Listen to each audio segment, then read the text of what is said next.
கிறிஸ்தியேசுக்குள் மிகவும் பிரியமுள்ள நம்முடைய சகோதர சகோதரிகளே, உங்கள் யாவருக்கும் நம்முடைய பிதாவாகிய தேவனுடைய நாமத்தினாலும் நம்முடைய ஆண்டவராகிய இயேசு கிறிஸ்துவின் நாமத்தினாலும் கிருபையும் சமாதானம் உண்டாவதாக. சகோதரர் அறிவித்தவனமாக நம்ம பார்க்க போகிற பாடத்துடைய தலைப்பு இஸ்ரேல் பற்றின தீர்க்க தரிசனம். இந்த இஸ்ரேல் அப்படின்ற ஒரு தேசம் அப்படின்ற ஒரு நாடு இருக்கு. அப்படின்ற ஒரு நாடே இருக்கு அப்படின்றதே எங்களுக்கு தெரியாதுன்ற யாரா இருக்கீங்களா? இஸ்ரேல் அப்படின்ற ஒரு நாடு எங்களுக்கு தெரியாது பிரதர் அப்படின்னு யாரா இருக்கீங்களா? இல்ல, அநேக கிறிஸ்தவர்களா இருந்தாலுமே இந்த இஸ்ரேல் அப்படின்ற ஒரு தேசம் இன்னைக்கு எப்படி இருக்கு, தேவன் அந்த தேசத்தை வச்சு என்ன பண்ணிட்டு இருக்கிறாரு, சண்டை நடத்திட்டு இருக்காருங்களா? ஓகே, இஸ்ரேல் அப்படின்னாலே சண்டை தான் ஞாபகம் வருதுங்களா? ஓகே, ஏன் சண்டை நடக்குது, அந்த தேசத்தை வச்சு தேவன் என்ன பண்ண போறா, அது எல்லாமே நம்ம என்ன பண்ண போறோம் இன்னைக்கு ஒரு பாடமா நம்ம படிக்க போறோம். அந்த வகையில பார்க்கும்போது இந்த இஸ்ரேல் தேசம் இருக்கு இல்லைங்களா, இஸ்ரேல் அப்படின்ற ஒரு நாடு, இந்த தேசம் பல முறை போர்களை சந்தித்திருக்கக்கூடிய ஒரு தேசம். அப்படி போர்களை சந்தித்து 2 தடவை கம்ப்ளீட்டா என்ன பண்ணிருக்கிறாங்க அப்படின்னு பார்க்கும்போது அந்த தேசத்தை அழிச்சிருக்கிறாங்க. அதாவது ஒரு ஊர்ல பிரச்சனை அப்படின்னா, ஒரு சண்டை அப்படின்னும் போது ஒரு ஊரே அழிக்கிறாங்க இல்லையா, அந்த மாதிரி இஸ்ரேல் தேசத்தை முழுமையாக அழிக்கப்பட்டிருக்கு. அது 2 தடவை. பல தடவை என்ன அப்படின்னு பார்க்கும்போது நிறைய போர்கள் நடந்திருக்கு அந்த தேசத்தை சுற்றி, அந்த தேசத்துல. ஆனா 2 தடவை என்ன பண்ணிருக்கிறாங்க அப்படின்னு பார்க்கும்போது முழுவதுமாக அழிக்கப்பட்டிருக்கு. ஒரு தடவை எப்போ அப்படின்னு பார்க்கும்போது நேபுகாத்நேச்சார், பாபிலோன் ராஜா இருக்காரு இல்லைங்களா, பழைய ஏற்பாட்டு காலத்துல, அவர் என்ன பண்ணாருன்னா இந்த இஸ்ரேல் தேசத்தை சிறைபிடிச்சு முழுவதுமாக என்ன பண்ணாருன்னா அடிச்சார்.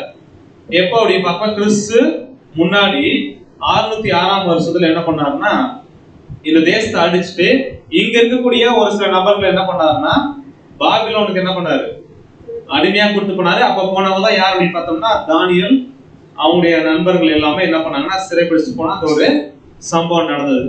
அதுக்கப்புறம் என்ன அப்படின்னு பார்க்கும்போது 70 வருஷம் அவங்க என்ன பண்ணாங்க, பாபிலோன்ல அடிமையா என்ன பண்ணாங்க அப்படின்னு பார்க்கும்போது இருந்தாங்க அப்படின்ற ஒரு விஷயத்தை பாக்குறோம்.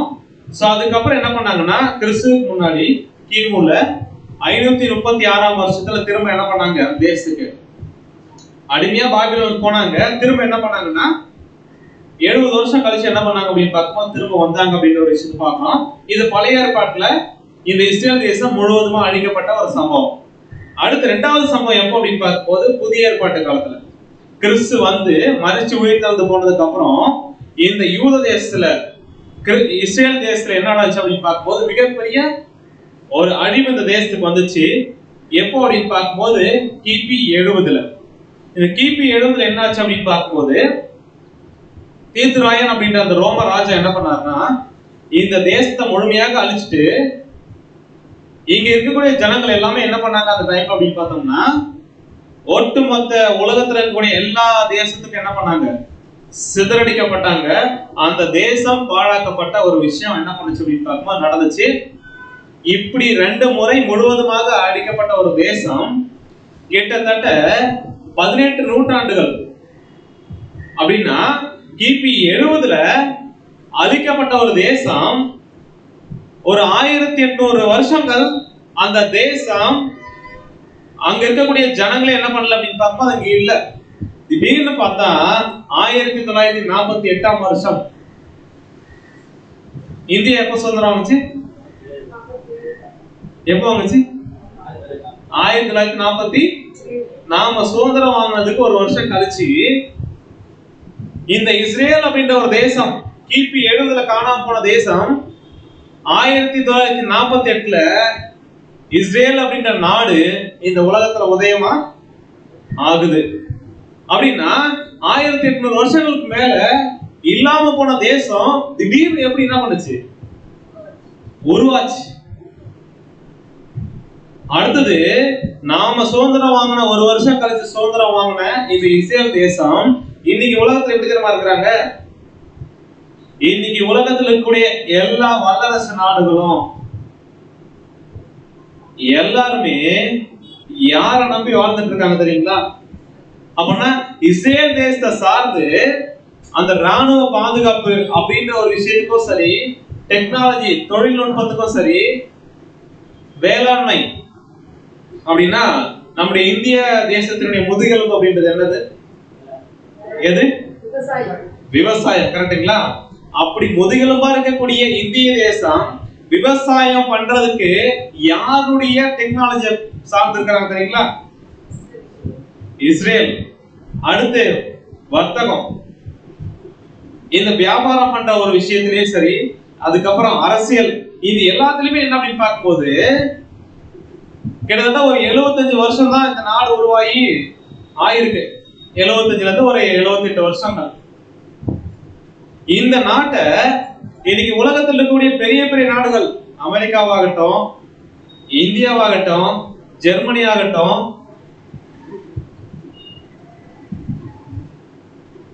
பிரிட்டன், பிரிட்டிஷ் ஆகட்டும், ஆப்பிரிக்கா தேசம், ஐரோப்பா தேசம், இது எல்லாமே என்ன பண்றாங்க அப்படின்னு பார்க்கும்போது இந்த ஒரு சின்ன நாடுகளுடைய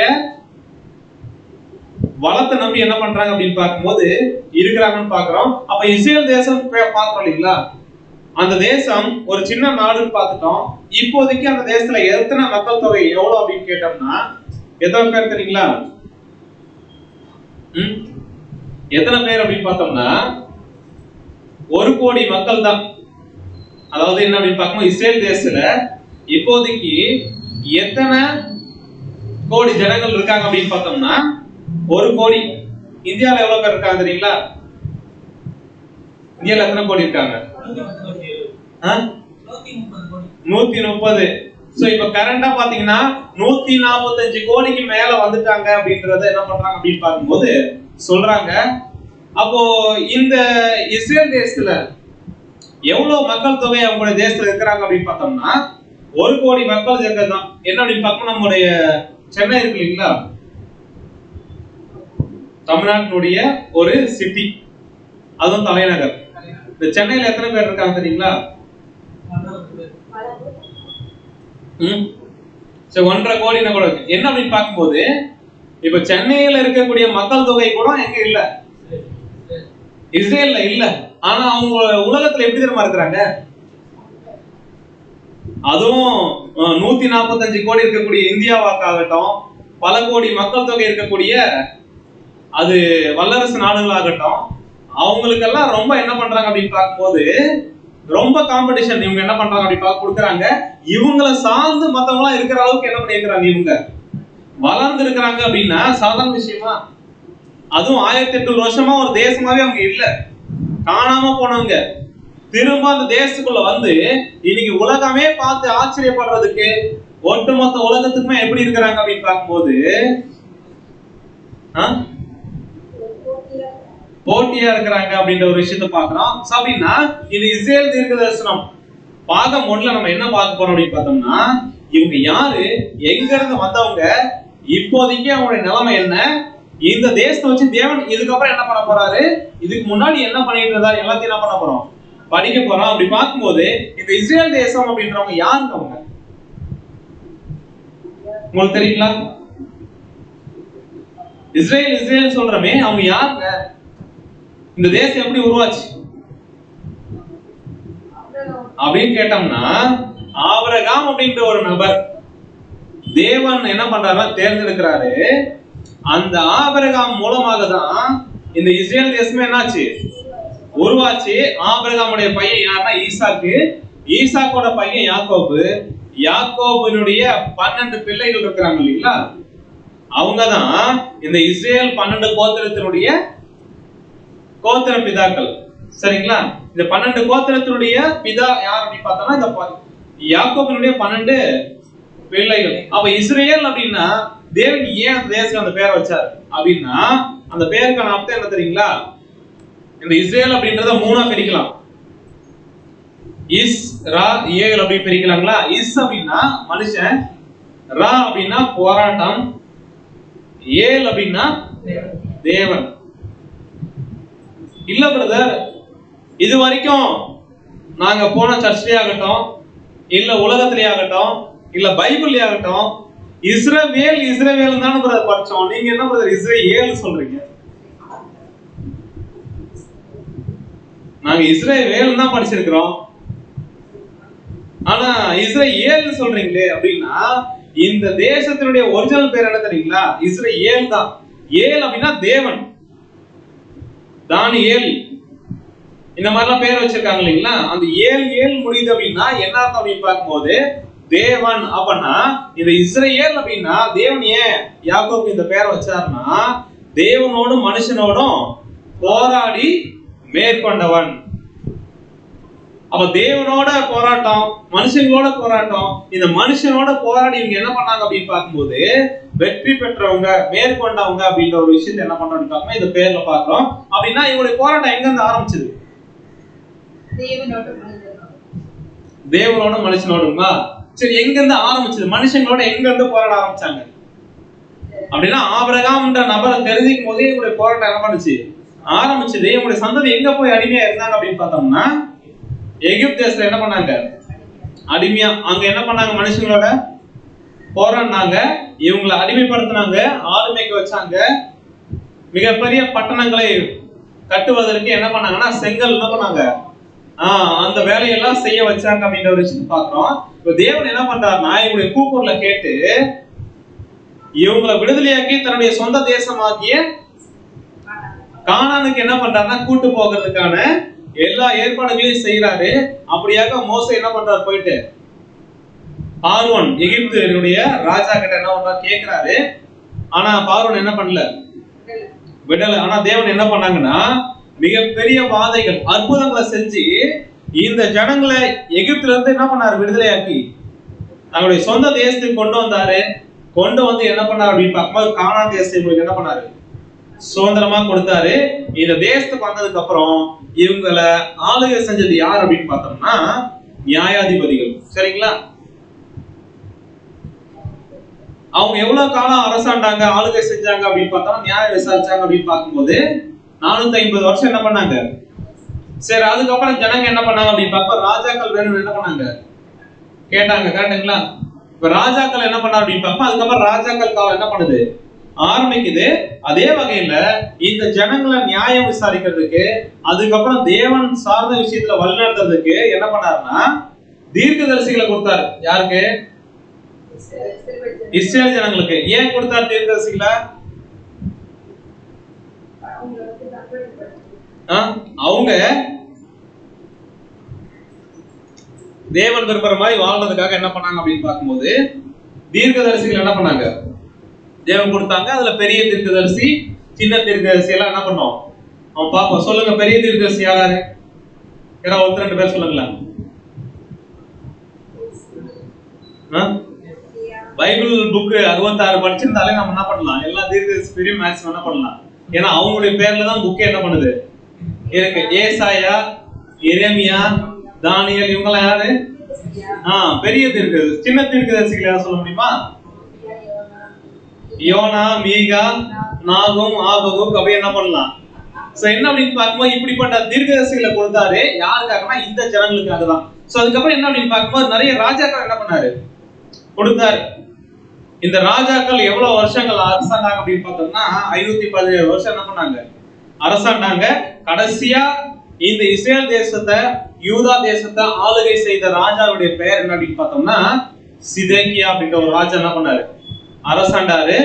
அவர் வாழ்ந்த காலத்துலதான் கிறிஸ்துவுக்கு முன்னாடி 606ஆம் வருஷம் நம்ம ஆரம்பத்துல பார்த்தோம்ல, இந்த இஸ்ரேல் தேசம், யூதா தேசம் முழுவதுமாக அழிக்கப்பட்ட ஒரு சம்பவம். யார் மூலமாக அப்படின்னு பார்க்கும்போது நேபுகாத்நேச்சார் மூலமாக என்னாச்சு அப்படின்னு பார்க்கும்போது இது நடந்தது. சோ அழிச்சு என்ன பண்ணாரு அப்படின்னு பார்க்கும்போது இங்க இருக்கக்கூடிய ஞானவான்கள், கல்விமான்கள் எல்லாத்தையும் எங்க கொண்டு போறாருன்னா அதாவது என்னன்னு பார்க்கும்போது பாபிலோனுக்கு என்ன பண்ணிட்டாரு? கொண்டு போயிட்டாரு. மீதி இருக்கக்கூடிய ஜனங்கள் என்ன பண்ணாங்க அப்படின்னு பார்த்தா அடிமைகள் என்ன பண்ணப்பட்டாங்க? சிறைப்பிடிக்கப்பட்டாங்க அப்படின்ற ஒரு விஷயத்த பாக்குறோம். சோ இதுக்கப்புறம் என்ன பண்ணாங்க அப்படின்னு பார்க்க பாபிலோனுக்கு போயாச்சு. 70 வருஷம் என்ன பண்ணாங்க? அடிமைகளா இருந்தாங்க. அதுக்கப்புறம் திரும்ப வந்தாங்க. அதுக்கப்புறம் என்ன ஆச்சு அப்படின்னு பார்க்கும்போது கிட்டத்தட்ட ஒரு 400 வருஷம் இந்த இஸ்ரேல் ஜனங்களோடும் தேவன் என்ன பண்ணல அப்படின்னு பார்க்கும்போது சம்பந்தமே வைக்கல. சோ அந்த ஒரு காலப்பகுதி என்னாச்சு அப்படின்னு பார்க்கும்போது தேவனோடும் இந்த இஸ்ரேல் ஜனங்களோடும் தொடர்பு இல்லாத ஒரு காலப்பகுதி என்னாச்சு அப்படின்னு பார்க்கும்போது பல வருஷங்கள் போச்சு. அந்த டைம்ல என்னாச்சு அப்படின்னு பார்க்கும்போது பரலோகத்துல ஒரு சத்தம் திடீர்னு. என்ன சத்தம் அப்படின்னு பார்க்கும்போது ஏசாயா 6ஆம் அதிகாரம் 8ஆம் வசனம் படிக்கலாம். ஏசாயா 6:8. பின்பு யாரை நான் அனுப்புவேன், யார் நமது காரியமாய் போவார் என்று உரைக்கிற ஆண்டவருடைய சத்தத்தை கேட்டேன். அதற்கு நான் இதோ அடியேன் இருக்கிறேன், என்னை அனுப்பும் என்றேன். சோ இங்க என்ன அப்படின்னு பார்க்கும்போது யாரை நான் அனுப்புவேன், யார் என்னுடைய காரியமா போவான் அப்படின்ற ஒரு சத்தம் என்ன பண்ணுது அப்படின்னு பார்க்கும்போது கேக்குது. இதற்கு அடியேன் இருக்கிறேன், என்னை அனுப்பும் அப்படின்னா நிறைய பேர் நான் அனுப்புனேன், நிறைய விஷயம் இந்த இஸ்ரேல் ஜனங்களுக்காக நான் செஞ்சேன். இந்த ஜனங்களை மீட்பதற்காக, இவங்களை என்கிட்ட சேர்க்கறதுக்காக யார் என்னுடைய காரியமா போவா அப்படின்ற ஒரு கேள்வி கேட்கும் போது இது அடியேன் இருக்கிறேன், என்னை அனுப்பும்னு யார் சொன்னது?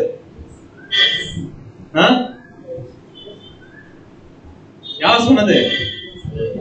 சோ நம்முடைய ஆண்டவராகிய இயேசு கிறிஸ்து என்ன பண்ணார் அப்படின்னு பார்க்கும்போது சொல்லிட்டு எந்த தேசத்துல வந்து பிறந்தார்? இந்தியால இல்ல, ஆசியா கண்டத்திலயா? ஆசியா கண்டத்துலதான். எங்க பிறந்தாரு? பெத்லகேம்ல பிறந்தாரு. பெத்லகேம் எங்க இருக்கு?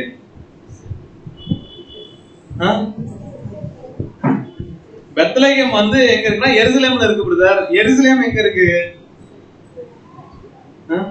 என்ன அப்படின்னு பார்க்கும்போது இந்த இஸ்ரேல் தேசம் இருக்கு இல்லைங்களா, அங்க இருக்கக்கூடிய ஒரு இடம் தான் எருசலேம்.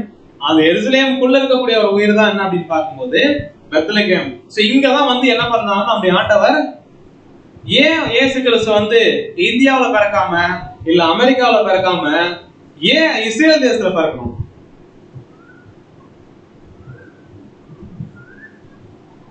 யோசிச்சிருக்கோமா? அப்படின்னா ஏன் அங்க பிறக்கிறாருன்னா இந்த இஸ்ரேல் ஜனங்கள் அப்படின்றவங்க யார் அப்படின்னு பார்க்கும்போது தேவனுடைய சொந்த ஜனங்கள்.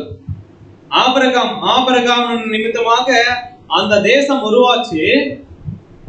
சோ இப்போ தேவனுடைய ஜனங்கள் அப்படின்னு கேட்டோம் அப்படின்னா சொந்த ஜனங்கள் அப்படின்னா யாரெல்லாம் சொல்லுவார் தேவன்? ஆபிரகாம். மத்த எல்லாரும் யாரு? புறஜாதிகள். யாரு? இந்தியாவில் இருக்கக்கூடிய நாமும் யார் தான்? புறஜாதி தான். கேட்டீங்களா? அப்ப தேவனுடைய சொந்த ஜனம் அப்படின்ற அந்த ஒரு பேரு, அந்த ஒரு மகிமை எந்த தேசத்துக்கு தான் கொடுத்தார் அப்படின்னு பார்க்கும்போது ஆபிரகாம் மூலமாக உருவான இந்த தேசத்துக்கு தான். அப்ப இவங்க தான் என்ன பண்றாருன்னா அவங்கள மீட்கிறதுக்காக முதலாவது இயேசு கிறிஸ்து என்ன பண்றாரு அப்படின்னு பார்க்கும்போது அந்த தேசத்தை பிறக்கிறாரு. பிறந்து அவங்களுக்காக என்ன பண்றாருன்னா தேவன் விரும்புற மாதிரி அவங்கள மாத்துறதுக்கு அநேக என்ன பண்றாரு அப்படின்னு பார்க்கும்போது பிரசங்கம் என்ன பண்றாரு, செய்யறாரு.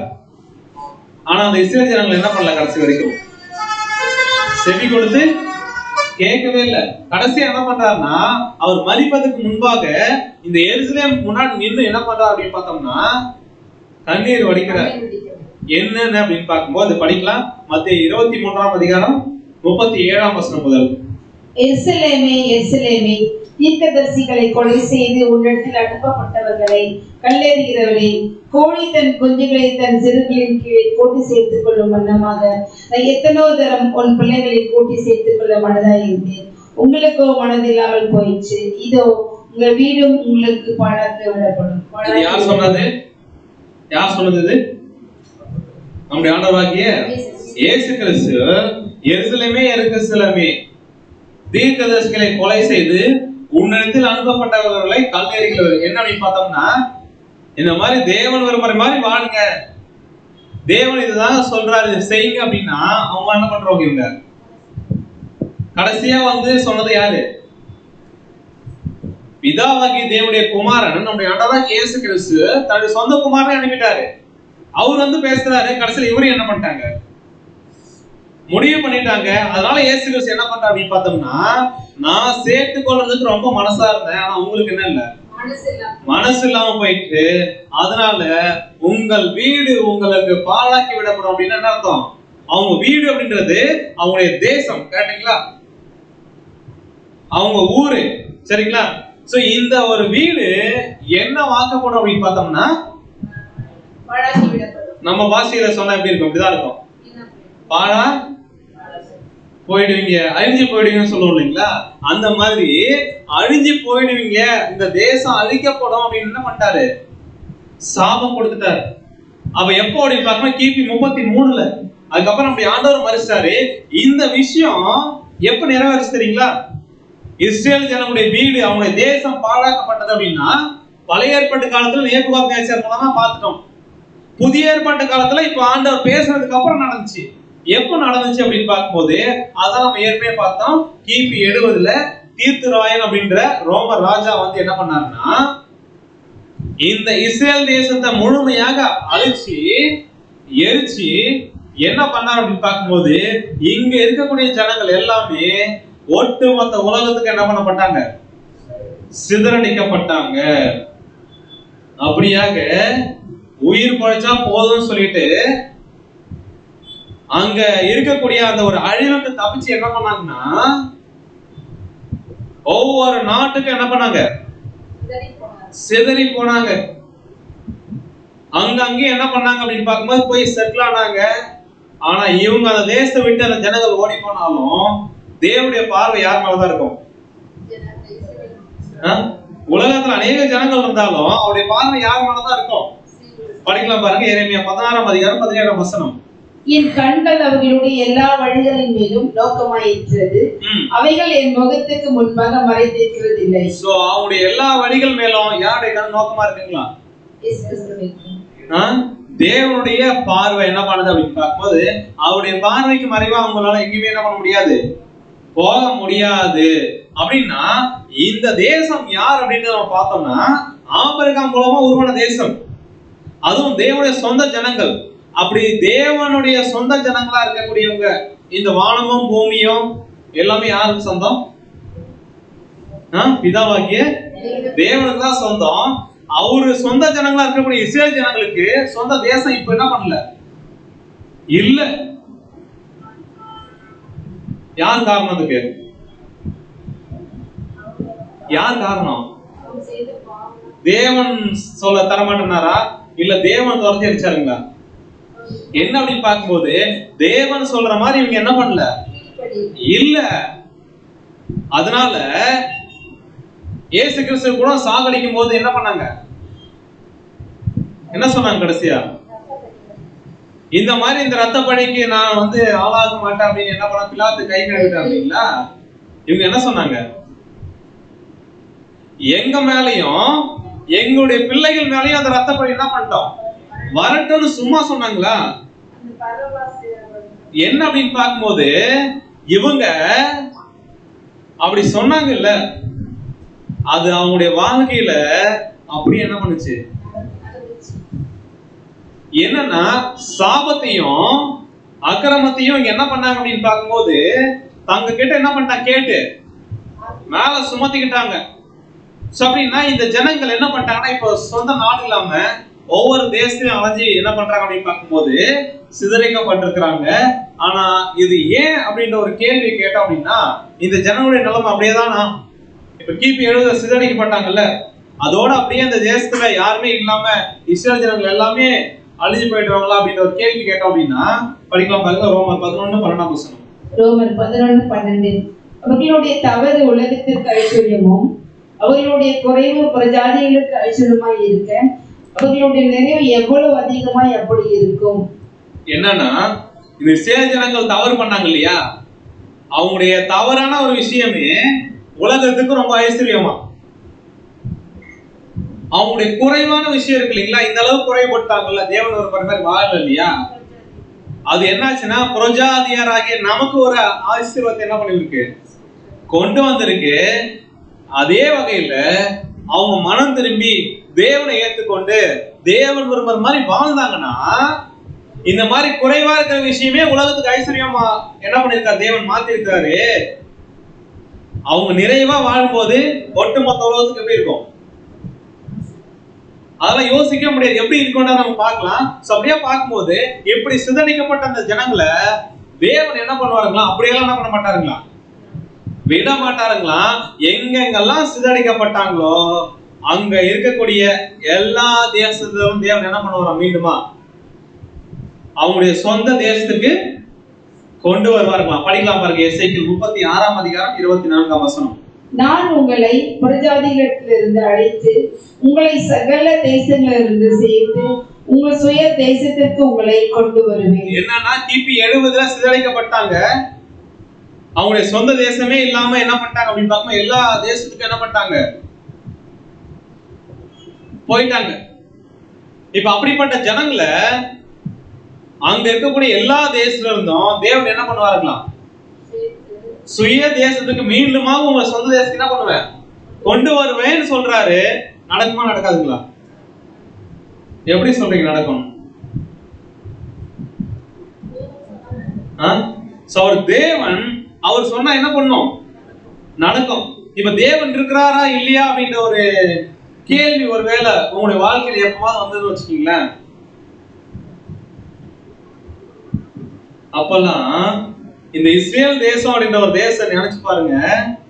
ஆமா அவர் இருக்கிறாரு, அவரு சொன்னது நடக்கும், அவரு சொன்னதின்படிதான் இந்த ஒட்டுமொத்த உலகம் என்ன பண்ணிருக்கு, நடந்துகிட்டு இருக்கு அப்படின்ற அந்த அசைக்க முடியாத விசுவாசம் உருவாகும். அப்படின்னா இந்த இஸ்ரேல் தேசம் அப்படின்றது சாதாரண ஒரு விஷயம் கிடையாது. இந்த மாதிரி தேசத்துல இல்லாம போயிட்டாங்க, ஆனா மீண்டுமாக கூட்டி சேர்த்துப்பேன் அப்படின்ற ஒரு விஷயத்தை என்ன பண்றாரா சொல்றாரு. அப்பனா கிபி 70 சிதறடிக்கப்பட்டாங்க. இப்படி அப்படிப்பட்ட ஒரு நிலைமையில இருந்து ஜனங்களை என்ன பண்ணுவாருன்னா மீண்டுமாக அவங்களுடைய சொந்த தேசத்துக்கு கொண்டு வருவார்களாம் தேவன்.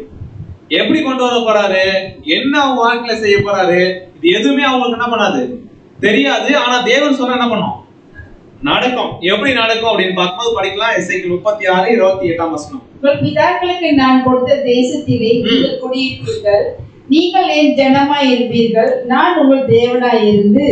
சோ இப்ப என்ன அப்படின்னு பார்க்கும்போது இந்த மாதிரி உலகத்தை ஃபுல்லா சிதறடிக்கப்பட்டாங்கல்ல கிபி 70, அவங்க சொந்த தேசமே இல்லாம இப்ப இந்தியால கொஞ்சம் பேர் வந்திருக்கிறாங்க, ரஷ்யால போயிருக்கிறாங்க, அதுக்கப்புறம் இஸ்ரேல் தேசம் சுத்தி இருக்கக்கூடிய பல நாடுகளுக்கு என்ன பண்ணிட்டாங்க, இவங்க சிதறடிக்கப்பட்டாங்க இல்லைங்களா. அவங்க கிட்ட போயிட்டு மீண்டுமாக உங்க தேசத்துக்கு நீங்க போவீங்களா அப்படின்னு சொல்லிட்டு யாராவது கேட்டிருந்தா அவங்க என்ன சொல்லியிருப்பாங்க, இதுக்கப்புறம்லாம் என்ன இல்லைங்க, அப்படியெல்லாம் வாய்ப்பெல்லாம் இல்லைங்க. சோ அதெல்லாம் நடக்குமா அப்படின்றதே பெரிய ஒரு கேள்விதான் அப்படின்னு என்ன பண்ணுவாங்கன்னா யோசிச்சிருப்பாங்க. ஆனா தேவன் அவங்கள மீண்டுமாக கூட்டி சேர்ப்பேன் அப்படின்றத தீர்க்க தரிசனமா என்ன பண்ணிருக்கிறாரு, சொல்லி இருக்கிறாரு. அப்படி சொன்ன விஷயம் இன்னைக்கு என்ன பண்ணிருக்கு தெரியுங்களா, நடந்திருக்கு, நடந்துகிட்டு இருக்கு. அப்படி பார்க்கும்போது எசேக்கியேல் தீர்க்கதரிசி மூலமாக இந்த மாதிரி ஒட்டுமொத்த உலகத்திலே சிதறடிக்கப்பட்ட இஸ்ரேல் ஜனங்களை மீண்டுமாக நான் என்ன பண்ணுவேன், கூட்டி சேர்ப்பேன்னு சொன்னாரு. இன்னைக்கு நம்ம காலத்துல என்ன தெரியுங்களா, அது நடந்து நிறைவேறி என்ன பண்ணுது இருக்குது. அதான் நம்ம பார்த்தோம் 18 நூற்றாண்டுகளா கிபி 70 ஆரம்பிச்சு இப்ப 2026 1948 இவங்க சுதந்திரம் வாங்கினான்னு பார்த்தோம் இல்லைங்களா. 70 இருந்து 1948 வரைக்கும் கிட்டத்தட்ட 1850 வருஷம் மேல என்னவே இல்ல தெரியுங்களா. இஸ்ரேல் அப்படின்ற நாடு இந்த உலக வரைபடத்துல இல்ல. ஆனா இன்னைக்கு உலகத்தில் இருக்கக்கூடிய எந்த நபர்களுக்கும் இந்த இஸ்ரேல் அப்படின்ற ஒரு தேசம் இருக்கு அப்படின்னு என்ன பண்ணிருக்கிறாங்க, காமிச்சிருக்கிறாங்க. ஒவ்வொரு நபர்களுக்கும் தெரியக்கூடிய அளவுக்கு அந்த அளவுக்கு என்ன பண்ணிருக்கிறாங்க அப்படின்னு பார்க்கும்போது இன்னைக்கு ஒட்டுமொத்த உலகத்துக்கு என்ன பண்றாங்க அப்படின்னு பார்க்கும்போது இந்த தேசம் என்ன பண்ணுது அப்படின்னு பார்க்கும்போது காணப்படுதுன்னு பார்க்கிறோம். சோ அப்ப எப்படி கூட்டு வருவார் தேவன் அப்படின்றதான் எசேக்கியேல் 37ஆம் அதிகாரத்துல என்ன பண்றாருன்னா சொல்றாரு. படிக்கலாம் பாருங்க 1ஆம் வசனத்துல இருந்து. கர்த்தருடைய கை என் மேல் அமர்ந்து கர்த்தர் என்னை ஆவிக்குள்ளாக்கி வெளியே கொண்டு போய் எலும்புகள் நிறைந்த ஒரு பள்ளத்தாக்கின் நடுவில் நிறுத்தி. தேவன் என்ன சொல்றாருன்னா இந்த சிதறடிக்கப்பட்ட இஸ்ரேல் ஜனங்கள் இருக்காங்க இல்லைங்களா, இவங்களை எப்படிங்க தேவனே கூட்டி சேர்ப்பீங்க அப்படின்னா அதுக்குதான் எப்படி பண்ணுவேன்றத எசேக்கியேல் தீர்க்கதரிசி என்ன பண்றாரு, தேவன் சொல்றாரு. இப்ப எசேக்கியேல் தீர்க்கதரிசி என்ன பண்றாருன்னா தேவன் ஆவிக்குள்ள எங்க கொண்டு போறாரு, எலும்புகள் நிறைந்த ஒரு பள்ளத்தாக்குல. எலும்புகள்லாம் எங்க கிடக்கும், பள்ளத்தாக்கு சுடுகாடுங்களா. என்ன அப்படின்னு பார்க்க ஒரு பள்ளத்தாக்கு இருக்கு. அந்த பள்ளத்தாக்குல என்ன இருக்கு அப்படின்னு பார்த்தோம்னா ஒரே எலும்புகளா இருக்கு. சரிங்களா? அப்பனா எலும்புகள் இருக்கு அப்படின்னா என்ன அர்த்தம்? அந்த அழிவு. நிறைய பேர் என்ன பண்றாங்க அப்படின்னு பார்க்கும்போது அங்க மரிச்சு இந்த தசைகள் எல்லாமே அழிக்கப்பட்டு எலும்பு கூடு மட்டும் என்ன பண்ணுது, கிடக்குது. கரெக்டுங்களா? சோ அப்படிப்பட்ட ஒரு பள்ளத்தாக்குக்கு என்ன பண்றா அப்படின்னு பார்க்கும்போது கொண்டு போறாரு. இப்ப எசேக்கியேல் தீர்க்கதரிசி இன்னும் பாக்குறாரு எலும்புகள் எல்லாமே என்ன கிடக்குது அப்படின்னு பார்க்கும்போது அந்த பள்ளத்தாக்குல கிடக்கு. இங்க நிக்க வச்சு எசேக்கியேல் தீர்க்கதரிசி கிட்ட தேவன் ஒரு கேள்வி கேட்கிறார். என்ன கேள்வி அப்படின்னா படிக்கலாம் பாருங்க, 3ஆம் வசனம். அவர் என்னை நோக்கி, மனுபுத்திரனே, இந்த எலும்புகள் உயிருடையுமா என்று கேட்டார். இப்ப என்ன பண்றாருன்னா எசேக்கியேல் தீர்க்கதரிசி பார்த்து இந்த எலும்புக்கெல்லாம் உயிர் வருமாப்பா அப்படின்னு கேட்கிறாரு. நம்ம கடை என்ன சொல்லியிருப்போம், தேவன் கேட்கிறாரு சொல்லி, தேவன் நீங்க கேட்கறதுனால கண்டிப்பா உயிர் வரும் தேவனே அப்படின்னு ஒண்ணு இருக்கும் சொல்லியிருக்கோம் இல்லைங்களா? ஒரு விசுவாசத்துல ரொம்ப உற்சாகத்துல எசேக்கியேல் தீர்க்கதரிசி என்ன சொல்லிட்டாருன்னா, தேவனே அது எனக்கு தெரியாது, யாருக்குதான் தெரியும்?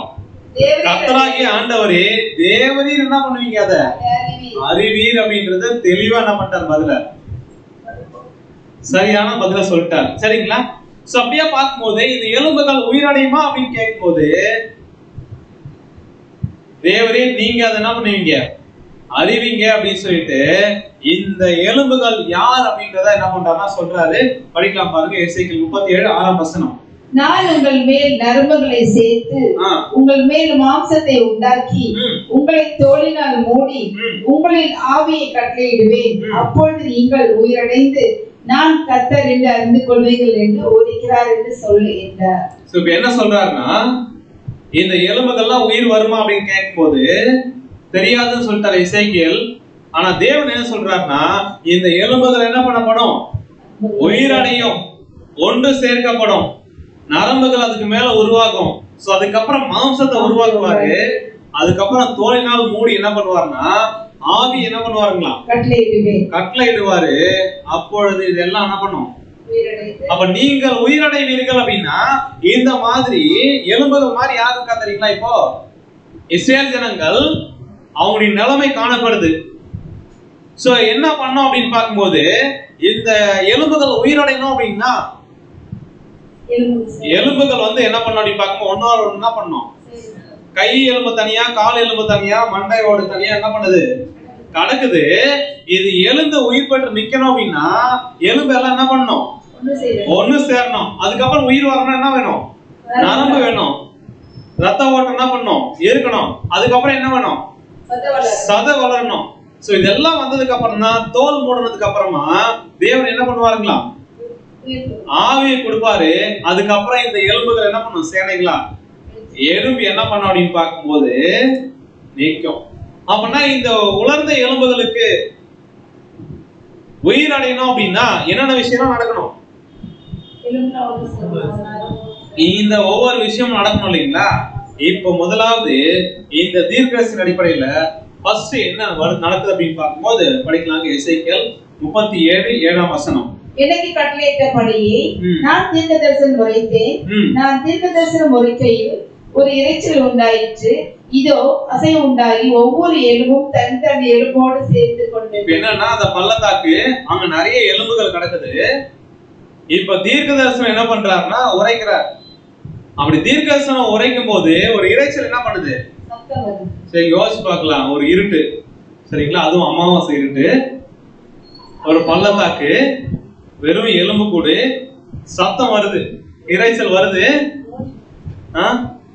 அப்போ அங்க உலர்ந்து போய் கிடக்கிற ஒவ்வொரு எலும்பும் என்ன ஆகுது அப்படின்னு பார்க்கும்போது அசை உண்டாகுது. திடீர்னு பார்த்தா ஒரு கை கால எலும்பு வந்து என்ன பண்ணுது, எழுந்து அப்படியே நிக்குது.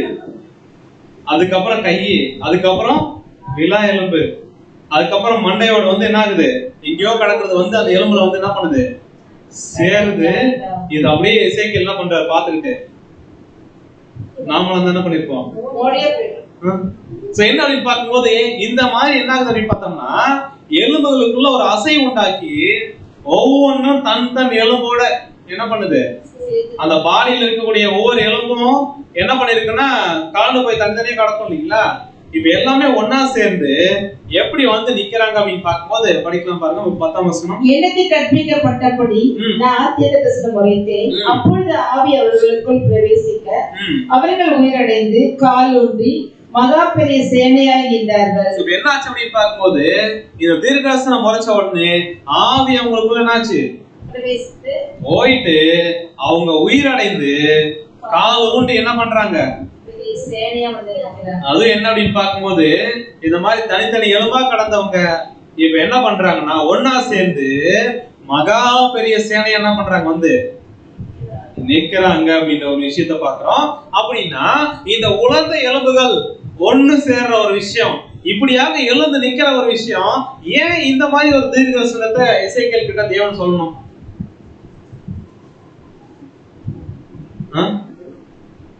இத உலகத்துல இருக்கக்கூடிய ஒரு போதகர் கிட்ட இந்த ஒரு தீர்க்கதரிசனத்தை பத்தி பேசுங்க அப்படின்னா நல்லா கதை சொல்லி என்ன பண்ணுவாரு? எப்படி எல்லாம் காசை கலெக்ட் பண்ணலாம் அப்படின்னு என்ன பண்ணுவாரு? என்ன ஒரு விஷயம் அப்படின்னு பார்க்கும்போது இந்த மகா பெரிய சேனையா நின்னது யாரு? இந்த உலர்ந்த எலும்புகள் யாருன்னு ஒரு கேள்வி கேட்கும் போது யாரு அப்படின்னா இதுக்கான பதில் என்னவாதான் இருக்கும். வசனம் என்ன சொல்லுதோ அதுதான் இந்த உலர்ந்த எலும்புகள். அப்போ ஒன்று சேர்ற ஒரு விஷயமாகட்டும், அதுக்கப்புறம் மகா பெரிய சேனையா அவங்க எழுந்து நிக்கிற விஷயமாகட்டும், யாரு அது என்ன அப்படின்ற ஒரு கேள்வி கேட்டோம் அப்படின்னா படிக்கலாம் பாருங்க. எசேக்கியேல் 37:16 வசனம். அப்பொழுது அவர் என்னை நோக்கி, மனுபுத்திரனே, இந்த எலும்புகள் இஸ்ரவேல் வம்சத்தார் அனைவருமே, இதோ அவர்கள் எங்கள் எலும்புகள் உலர்ந்து போயிற்று, எங்கள் நம்பிக்கை அற்று போயிற்று, நாங்கள் அறுப்புண்டு போகிறோம் என்கிறார்கள். இந்த எலும்புகள் யாரு? இஸ்ரவேல் வம்சத்தார். இஸ்ரவேல் ஜனங்கள் தான் யாரு?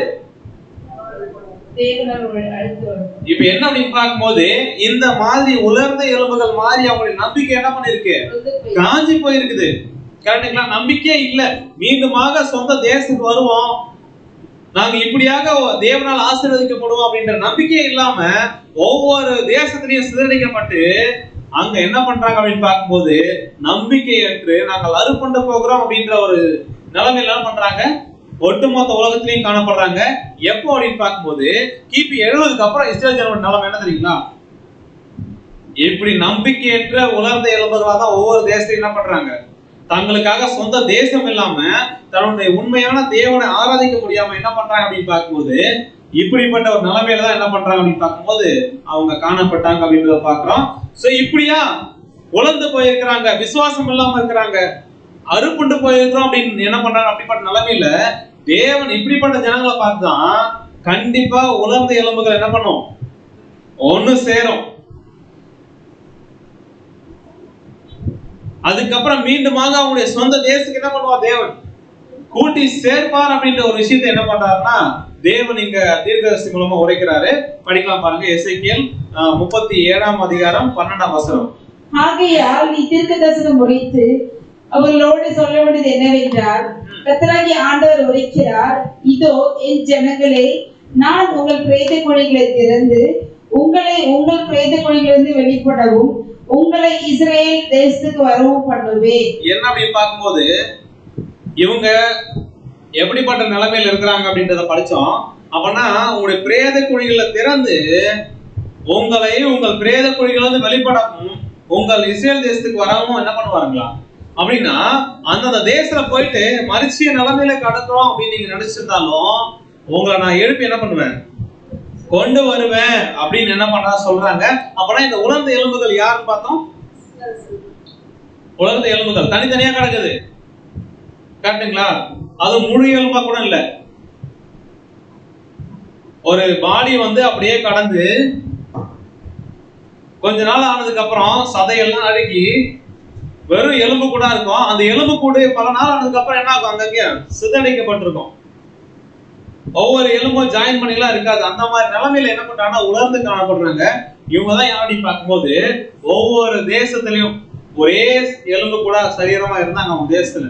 இப்ப சிதறடிக்கப்பட்ட உடனே என்ன பண்ணிட்டாங்க? தனித்தனி எலும்பா ஒவ்வொரு தேசத்திலயும் போயிட்டு என்ன பண்ணிட்டாங்க அப்படின்னு பார்க்கும்போது அகதிகளா என்ன பண்ணிட்டாங்க? மாறிட்டாங்க. இந்த எலும்புகள் சேரணும் அப்படின்னா மீண்டுமாக எங்கெங்கெல்லாம் போய் சிதறடிக்கப்பட்டாங்களோ அவங்க சொந்த தேசத்துக்கு என்ன பண்ணும்? வரணும். வந்ததுக்கு அப்புறம் என்ன வேணும் அவங்களுக்கு? உயிர் வர்றதுக்கு நரம்புகள் சேர்க்கப்படணும். அதுக்கப்புறம் சதை என்ன பண்ணுங்களா? வளரணும். அப்ப கிபி 70 சித்தரிக்கப்பட்ட இந்த இஸ்ரேல் ஜனங்கள் மீண்டுமாக வந்து அவங்களுடைய சொந்த தேசத்துல ஒரு சுதந்திர நாடா உருவாகி இருக்கிறாங்க அப்படின்னா 1948ல எலும்புகள் என்ன ஆச்சு? ஒன்று சேர்ந்தாச்சு. சரிங்களா? அப்ப சேர்ந்துகிட்டே இருக்கிறாங்க.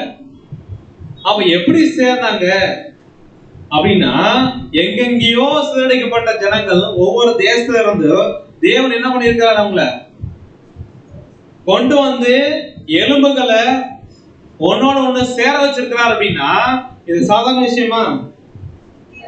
சாதாரண விஷயம் இல்ல. இந்த எலும்புகள் சேர வேண்டும். முதலாவது எப்படி இந்த ஒரு விஷயம் நடந்துச்சு அப்படின்னு பார்க்கும்போது படிக்கலாம். எரேமியா 16ஆம் அதிகாரம் 14ஆம் வசனத்துல இருந்து. ஆதலால் இதோ நாட்கள் வரும், அப்போது இஸ்ரவேல் புத்திரரை எகிப்து தேசத்திலிருந்து வர பண்ணின கர்த்தருடைய ஜீவனை கொண்டு இனிமேல் சத்தியம் பண்ணாமல் இஸ்ரவேல் புத்திரரை வட தேசத்திலும் தாம் அவர்களை துரத்திவிட்ட எல்லா தேசங்களிலும் இருந்து வர பண்ணின கர்த்தருடைய ஜீவனை கொண்டு சத்தியம் பண்ணுவாங்க. என்ன பண்றாங்களா?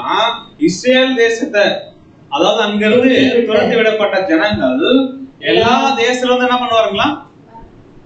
திரும்பவுமாக தேவன் அவங்க என்ன பண்ணுவாருங்களா? கூட்டி சேர்ப்பாருங்களாம். சோ முதல்ல என்ன பார்க்கும்? வட திசையில இருந்தோம். அதே மாதிரி துரத்தி விட்ட எல்லா தேசத்துல இருந்து என்ன பண்ணுவாருங்களாம்? மீண்டுமாக என்ன பண்ணுவாருங்களா?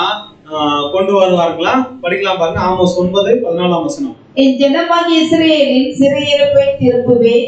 அவர்கள் பாழான நகரங்களை கட்டி அவைகளில் குடியிருந்து திராட்சை தோட்டங்களை நாட்டி அவைகளுடைய பழரசத்தை குடித்து தோட்டங்களை உண்டாக்கி அவைகளின் கனிகளை புசிப்பார்கள்.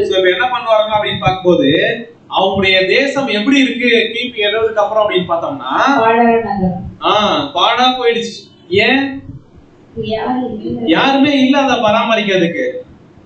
இப்ப பாழா போன தேசத்தை மீண்டுமாக அவங்க என்ன பண்ணுவாங்களாம்? கட்டுவாங்களாம், சீர்படுத்துவாங்களாம், அங்க வந்து குடியிருப்பாங்களாம். அது மாத்திரமல்ல, திராட்சை தோட்டத்தை என்ன பண்ணுவாங்க? நாட்டுவாங்க. சோ அந்த தேசத்துல தேவன் என்ன பண்ணுவார் அப்படின்னு பார்த்தோம்னா அவங்க மீண்டுமாக என்ன பண்ணுவாருங்களா?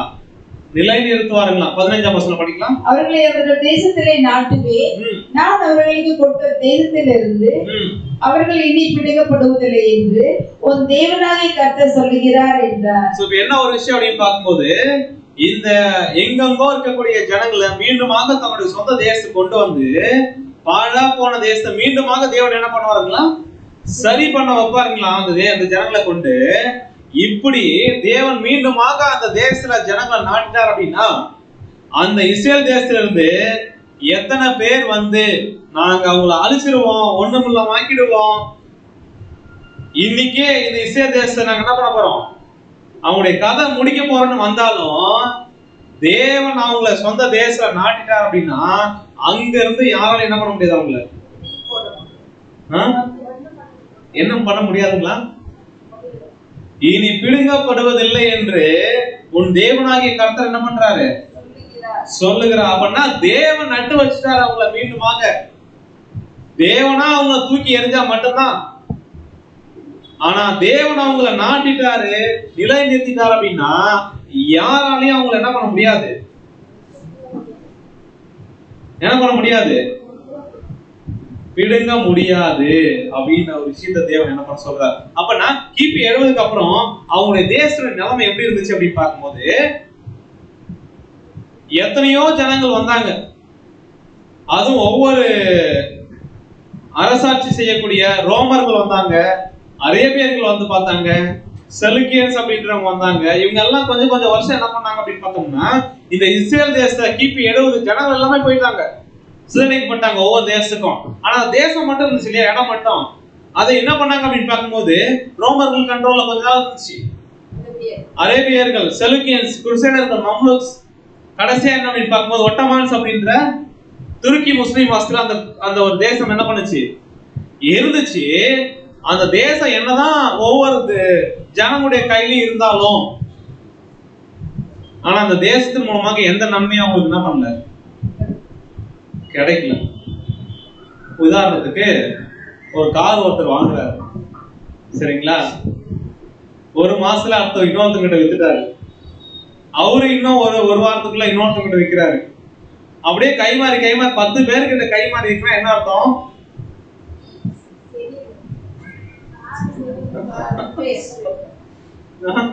என்ன அர்த்தம் அப்படின்னு பார்க்கும்போது, என்ன நோக்கத்துக்காக அந்த ஒரு கார் இருந்துச்சோ அந்த நோக்கத்துக்காக என்ன பண்ணல.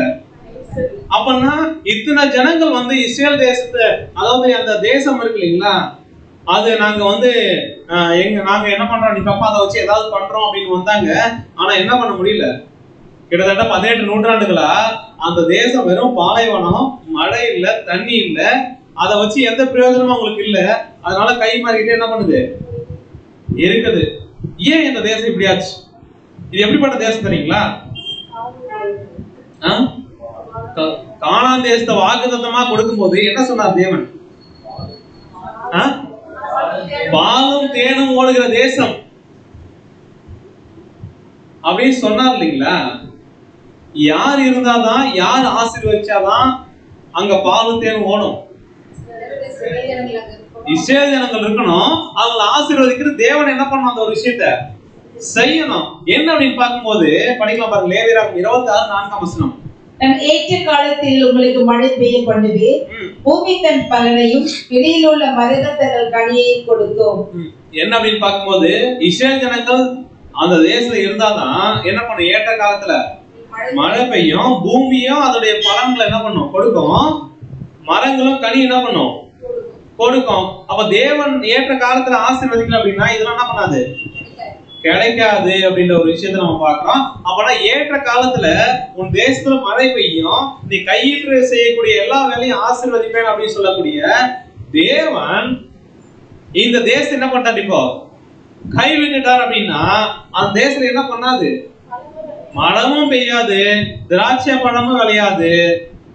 அந்த தேசத்துல என்ன பண்ணாது அப்படின்னு பார்க்கும்போது எந்த விதமான தானியங்களும் என்ன பண்ணாது? விளையாது அப்படின்ற ஒரு விஷயத்தை பார்க்கணும். இப்படிப்பட்ட ஒரு நிலைமையில் இருக்கக்கூடிய ஒரு தேசம், அதுவும் என்ன அப்படின்னு பார்க்க பாலைவனம், மழையே பெய்யாம இருக்குது அப்படின்னா அது எப்படி இருக்கும் யோசிச்சு பார்க்கலாம். எந்த பிரயோஜனமே என்ன பண்ண முடியல அப்படின்னு பார்க்க இருக்காது. இப்படிப்பட்ட சூழ்நிலையில தான் தேவன் அந்த ஜனங்களை எப்படியா கூட்டி சேர்க்க போறா தெரியுங்களா? உதாரணத்துக்கு இங்க மழையும் பெய்யல, அங்க வெறும் பாலைவனம், அங்க ஒரு பிரயோஜனமே இல்ல. ஒருவேளை அங்க உயிர் வாழலாம் போனாலும் என்ன பண்ண முடியாது? வாழ முடியாத சூழ்நிலை. இப்படிப்பட்ட நிலைமையில இஸ்ரேல் தேசம் இருக்குது. இந்த தேசத்துக்கு இப்ப உலகம் முழுசும் சிதறடிக்கப்பட்டிருக்காங்களா யூதர்கள். ஒவ்வொரு தேசத்தையும் போனவங்க என்ன பண்ணாங்க தெரியுங்களா? அவங்க சாதாரணமான ஆள் இல்ல. அவனுடைய மூளையை பயன்படுத்தி பெரிய பெரிய வணிகர்களா, பெரிய பெரிய பிசினஸ் மேனா, ஒவ்வொரு தேசத்திலையும் அவங்க முன்ன இருந்து ஆளுகை செய்யக்கூடிய ஜனங்கள் என்ன பண்ணிட்டாங்க? பெருகிட்டாங்க. அது என்ன அப்படின்னு பார்க்கும்போது நம்ம பாஷையில சொன்னோம் அப்படின்னா நல்ல பணக்காரங்க என்ன பண்ணிட்டாங்க? சரிப்பா மாறிட்டாங்க. இப்போ இவங்களை போயிட்டு இந்த மாதிரிங்க ஆபிரகாம் தான் உங்க அப்பா, நம்மளுடைய சொந்த தேசம் எது தெரியுங்களா? இஸ்ரேல் தேசம்.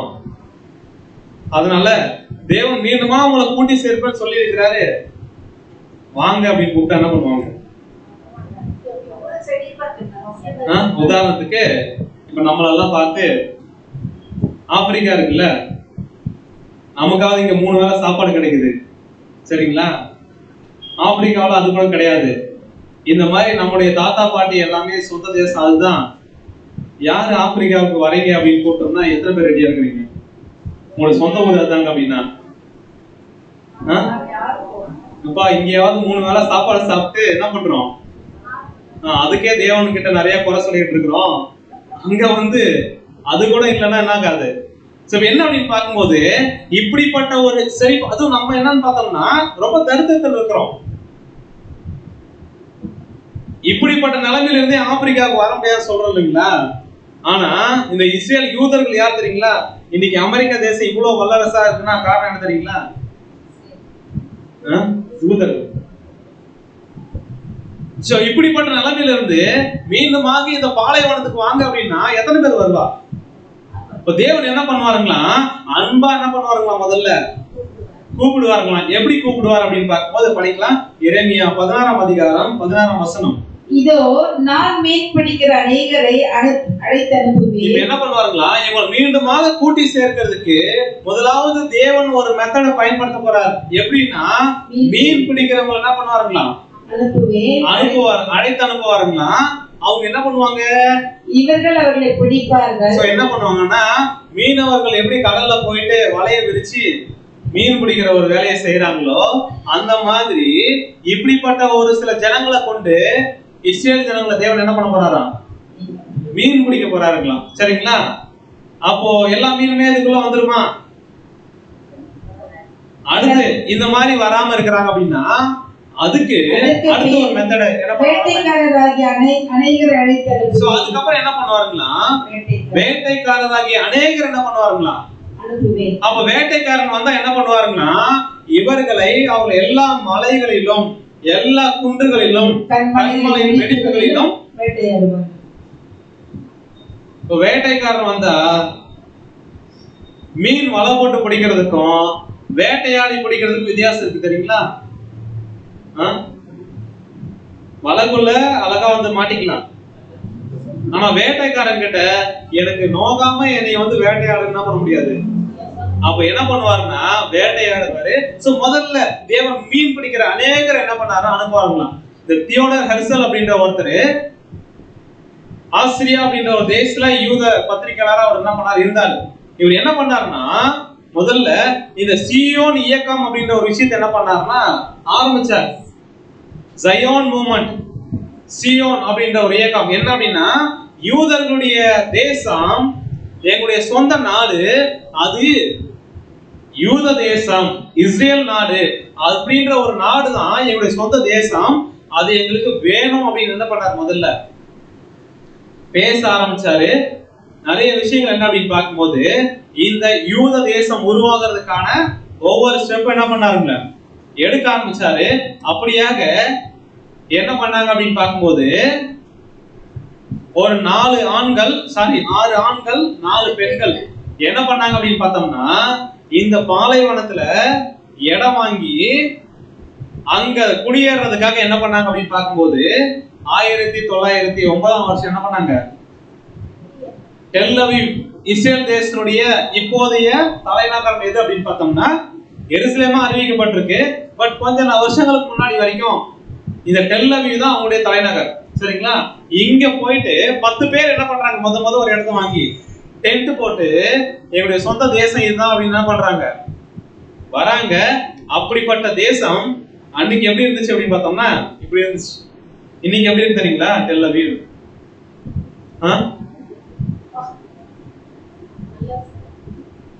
சோ அப்படி பார்க்கும்போது இந்த கோல்டா மேயர் அப்படின்ற ஒரு அம்மையார், இவங்க யாருன்னு பார்த்தோம்னா அந்த 10 பேர் போனாங்கல்ல, 6 ஆண்கள் 4 பெண்கள், அதுல ஒருத்தவங்க.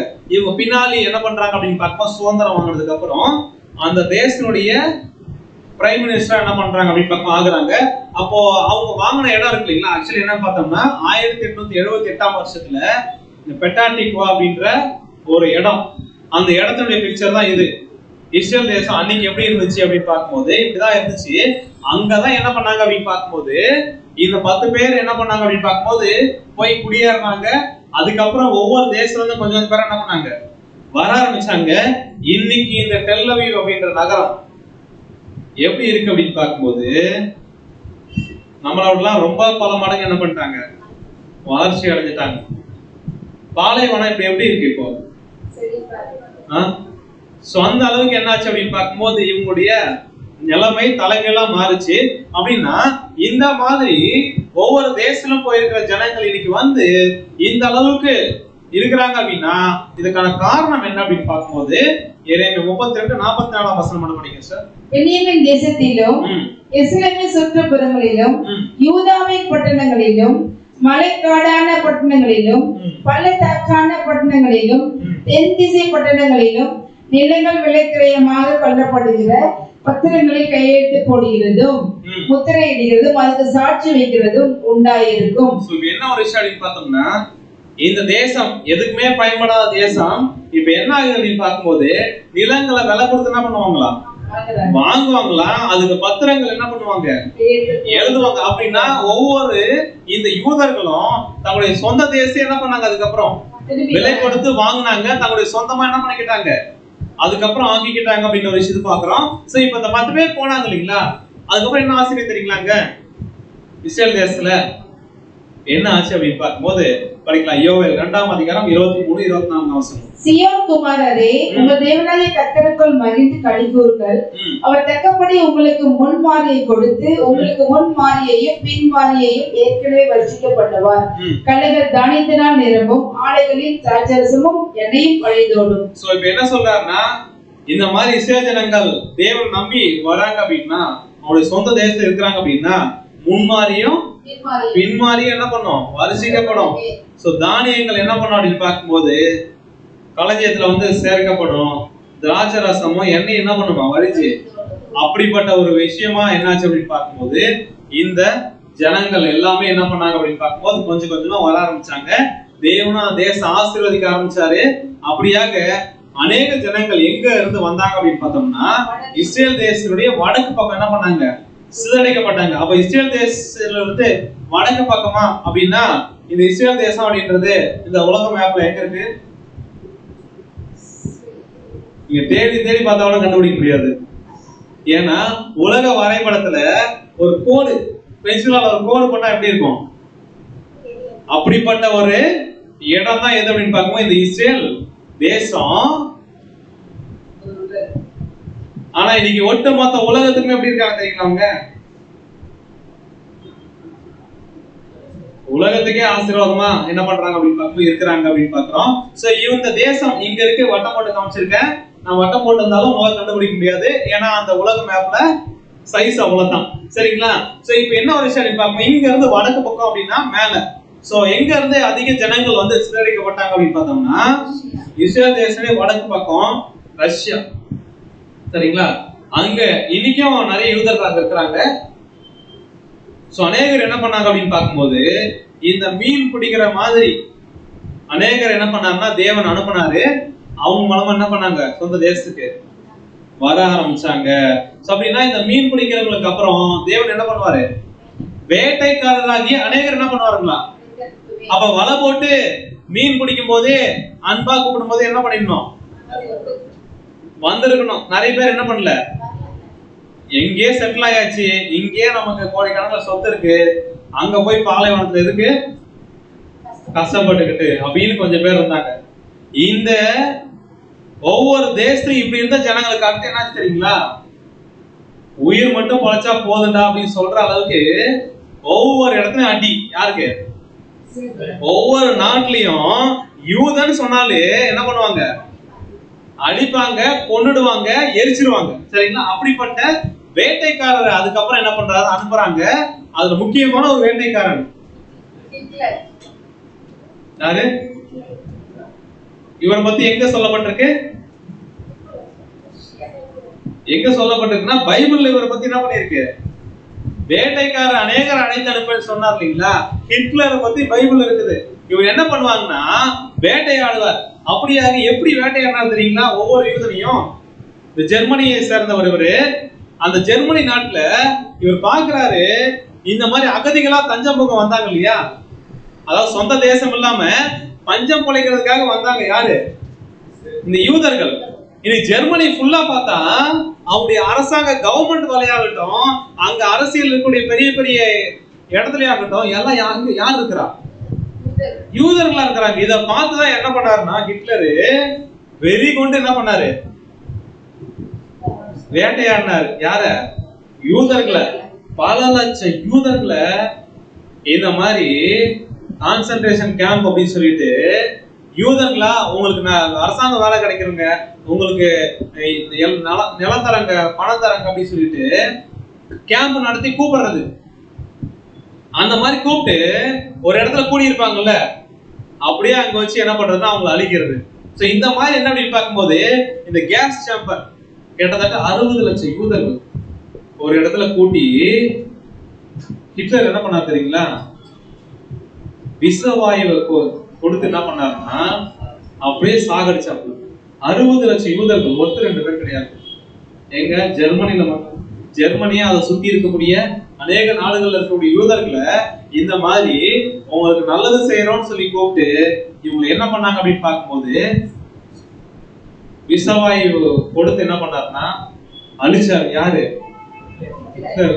அப்படி அழிக்கப்பட்ட ஜனங்களுடைய செருப்பு தான் இது, ஜனங்க கிடையாது இது. அப்பனா இவ்வளோ யூதர்கள் யார் கொண்டிருக்கிறார்? அப்பனா உலர்ந்த எலும்புகளா ஒவ்வொரு தேசத்திலையும் சிதறடிக்கப்பட்டு இந்த மாதிரி நாங்க எப்படி இருக்கிறோம்?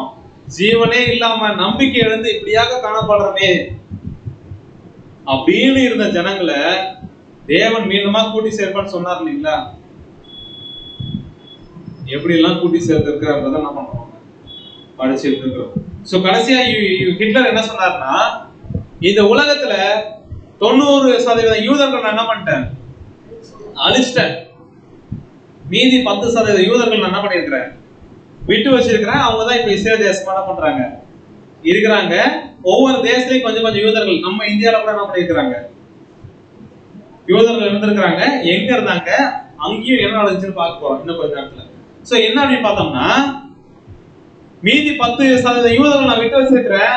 ஏன் இந்த மாதிரி பண்ணீங்க அப்படின்னு கேள்வி கேட்டீங்கன்னா, இந்த யூதர்கள் ஒருவேளை உயிரோட இருக்கிறாங்க அப்படின்னா அவங்க எவ்வளவு மோசமானவங்கன்னு இந்த உலகம் தெரிஞ்சுக்கிறதுக்காக என்ன பண்ணிருக்கிறாங்க? விட்டு வச்சிருக்கிறேன்னு சொல்லிட்டு என்ன பண்ணிட்டாருன்னா அவர் போயிட்டாரு. சோ அப்படியே பார்க்கும்போது இந்த வேட்டைக்காரராகி அநேகர் அனுப்புறாரு. இந்த வேட்டைக்காரர்கள் நம்முடைய இந்தியாவில கூட என்ன பண்ணாங்க? வேட்டையாடினாங்க. என்னாச்சு அப்படின்னு பார்த்தோம்னா, திடீர்னு 2008 என்னாச்சு அப்படின்னு பார்க்கும்போது மும்பைல அதுவும் என்ன ஹோட்டல், பெரிய ஹோட்டல் சரிங்களா, ஒரு டெரரிஸ்ட் அட்டாக் என்ன பண்ணுது? பாம்பு அடிக்குது. அப்ப பின்னாடி என்னடா இந்த ஏரியால வந்து இந்த மாதிரி பெரிய ஹோட்டல்ல பாம்பு அடிக்குது அப்படின்னு பார்த்தோம்னா கடைசியில தான் தெரியுது. கொஞ்ச நாளுக்கு அப்புறமா இங்க இருந்த கொஞ்சம் யூதர்கள் என்ன பண்றாங்க? நாங்க எங்க சொந்த ஊருக்கே போறோம்னு கிளம்புறாங்க. இப்ப நரிமன் பாயிண்ட் அப்படின்ற இடத்துல என்ன ஆகுது அப்படின்னு பார்த்தோம்னா, இஸ்ரேல் ஜனங்கள் நிறைய பேர் அந்த ஏரியால என்ன பண்ணிருக்கிறாங்க? இருந்திருக்கிறாங்க. அவங்க டார்கெட் பண்ணி பாம்பு என்ன பண்ணுது? வெடிக்குது. எதுக்கு? அப்படி வெடிச்சாதான் என்ன பண்ணுவாங்க? அதாவது நீங்க மதிச்சு, அதாவது பூமிக்குள்ளேயே போயிட்டாலும் நான் என்ன பண்ணுவேன்? திரும்ப உங்களை எழுப்பி கூட்டு வரேன்னு சொன்னார் இல்லைங்களா? அந்த மாதிரி நிலைமைக்குள்ள நீங்க போயிட்டாலும் உங்களை கூட்டி வருவேன் அப்படின்றத தேவன் எப்படி என்ன பண்ணிருக்காரு? அப்படியாக என்ன பண்ணாங்கன்னா 1878 இருந்து 1914 வரைக்கும் என்ன நடக்குது அப்படின்னு பார்க்கும்போது மீன் பிடிக்கிற அநேகர் என்ன பண்றாங்கன்னா வலை போட்டு இஸ்ரேல் ஜனங்கள் என்ன பண்றாங்க? தேவன் பிடிக்கிற வேலையை செஞ்சுக்கிட்டு இருக்கிறாரு. சோ அப்படி அழைத்து அனுப்பும் போது அநேகர் என்ன பண்ணாங்க அப்படின்னு பார்க்கும்போது வந்தாங்க. சோ அப்படியும் வராதவங்களை வேட்டைக்காரரை வச்சு என்ன பண்ணார் தேவன்? இனி கூட இப்போ நம்ம மேகாலயாவா அங்க இருந்து கொஞ்சம் பேர் என்ன பண்றாங்க அப்படின்னு பார்த்தோம்னா, யூதர்கள் நாங்க சொந்த தேசத்துக்கே போறோம் அப்படின்னு என்ன பண்றாங்க? இப்ப கரண்டா சொல்லிட்டு இருக்காங்க. அப்படின்னா அங்கங்கேயும் என்ன பண்றாங்க? கேரளால இருக்கிறாங்க யூதர்கள். அப்படின்னு பார்க்கும்போது யூஎஸ்ல நிறைய பேர் இருக்கிறாங்க. யுக்ரைன் வார் நடந்துச்சுல்ல, யுக்ரைன் ரஷ்யா போர். சோ அங்கேயும் என்ன பண்றாங்க? நிறைய யூதர்கள் இருந்திருக்காங்க. அப்படின்னா ஒவ்வொரு இடத்துலயும் பிரச்சனைகள் அதிகமாகுது. இந்த எலும்புகள் கூட்டி சேர ஒரு விஷயத்தையும் தேவன் என்ன பண்றாரு? கொஞ்சம் கொஞ்சமா பண்ணிக்கிட்டு இருக்கிறாரு. சோ முதலாம் உலக போர் வந்துச்சு. இந்த முதலாம் உலக போர் என்ன பண்ணுச்சுன்னா அநேக பிரச்சனைகள் என்ன பண்ணுச்சு அப்படின்னு பார்க்கும்போது ஒட்டுமொத்த உலகத்துக்கு ஏற்படுத்துச்சு. இந்த முதலாம் உலக போர் இந்த யூத ஜனங்களை தேவன் மீண்டுமாக கூட்டி சேர்ந்தது எப்படி பயன்படுத்தினார் அப்படின்னு பார்த்தோம்னா, முதலாம் உலக போர் யார் யாருக்கு இடையில நடந்துச்சு அப்படின்னு பார்த்தோம்னா, ஒரு பக்கம் யார் இருக்கிறா அப்படின்னு பார்க்கும்போது பிரிட்டன் இருக்கிறாங்க சரிங்களா. இன்னொரு பக்கம் என்ன அப்படின்னு பார்க்கும்போது ரஷ்யா, பிரான்ஸ், பிரிட்டன் என்ன பண்றாங்க அப்படின்னு பார்க்கும்போது ஒரு பக்கம் இருக்கிறாங்க. இன்னொரு பக்கம் யார் இருக்கிறாங்கன்னா ஜெர்மனி இருக்குது சரிங்களா. இவங்களுக்கு இடையில தான் என்ன அப்படி பார்க்கும்போது சண்டை நடக்குது. இந்த முதலாம் உலக போர்ல ஜெயிச்சது யார் தெரியுங்களா? பிரிட்டன். பிரிட்டிஷ் என்ன பண்ணிட்டாங்க? ஜெயிச்சாங்க. அப்படி ஜெயிச்சதுக்கு யாருங்க காரணம் அப்படின்னு பார்த்தோம்னா, ஒரு யூதன் என்ன பண்ணிருக்கிறாரு? காரணமா இருந்திருக்கிறார். சாம் வைஸ்மேன் அப்படின்றவரு இந்த குண்டு தயாரிக்கிறதுக்கு ஒரு கெமிக்கல் அசிட்டோன் அப்படின்ற அந்த கெமிக்கல் தேவைப்படுது. இது அதிகப்படியா தயாரிக்கிறதுக்கு வழிமுறையை கண்டுபிடிச்சு கொடுத்த யாரு? இந்த சாம் வைஸ்மேன். இதனாலதான் என்னாச்சு அப்படின்னு பார்க்கும்போது அநேக போர் கருவிகளை தயாரிச்சு இவங்க என்ன பண்ணாங்கன்னா பிரிட்டிஷ் ஜெயிக்கிறதுக்கு காரணமா இருந்துச்சு முதலாம் உலக போர்ல. அப்ப ஜான் வெயிஸ்மேன் வந்து இந்த சயின்டிஸ்ட பார்த்து பிரிட்டிஷ் கேக்குறாங்க, இந்த மாதிரி நாங்க ஜெயிக்கிறதுக்கு என்ன பண்ணீங்க, எங்களுக்கு ஹெல்ப் பண்ணீங்க, உங்களுக்கு நாங்க ஏதாவது நல்லது செய்யணும்னு நினைக்கிறோம், ஏதாவது கேளுங்கப்பா அப்படின்னாங்க. அவர் என்ன கேட்டாரு தெரியுங்களா? நாம வந்து என்ன பண்ணிருப்போம், அதாவது பல கோடி ரூபாய் மதிப்புள்ள ஒரு பிளாட் கேட்டிருப்போம், வீடு கேட்டிருப்போம், கார் கேட்டிருப்போம், எல்லாம் கேட்டிருப்போம். கோடி கணக்குல பணம் என்ன பண்ணிருப்போம் கேட்டிருப்போம். அவர் என்ன தெரியுமா கேட்டாரு? எங்களுடைய சொந்த தேசமாக்கி யூத தேசம் எனக்கு வேணும் அப்படின்னு என்ன பண்ணாரு கேட்டாரு. சோ அதனால என்னாச்சு அப்படின்னு பார்க்கும். அதுக்கப்புறம் இந்த யூத தேசம் என்னாச்சு அப்படின்னு பார்க்கும்போது அப்போதைக்கு என்ன பண்ணாங்கன்னா யாருடைய கண்ட்ரோல்ல இருந்துச்சு அப்படின்னு பார்க்கும்போது துருக்கி வசமா இருந்துச்சு.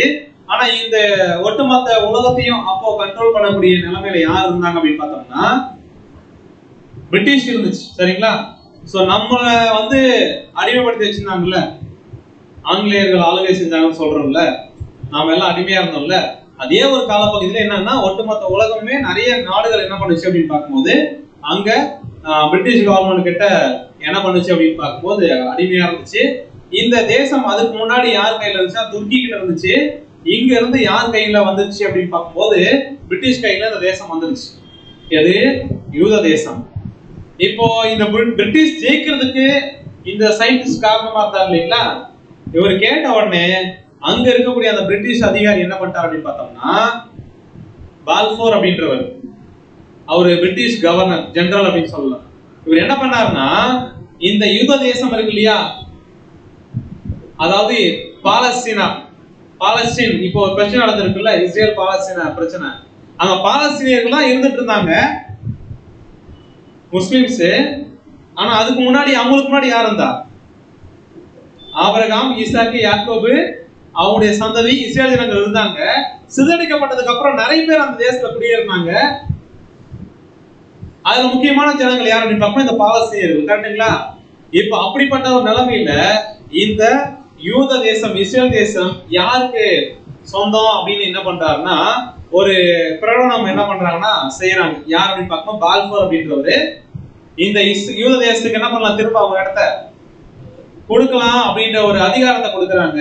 சோ அப்படியாக கொடுக்கப்பட்டு இந்த தேசம் கடைசியா என்னாச்சு அப்படின்னு பார்க்கும்போது மே 14, 1948 இஸ்ரேல் தேசம் என்ன ஆச்சு, இந்த ஒட்டுமொத்த உலகத்திலுமே ஒரு தனி நாடா என்ன பண்ணப்படுது, உதயமாகுது அப்படின்ற ஒரு விஷயத்த பார்க்கிறோம். சோ தேவன் ஏற்கனவே என்ன பண்ணாரு அப்படின்னு பார்த்தோம்னா தீர்க்க தரிசனமா உரைச்சிருந்தாரு.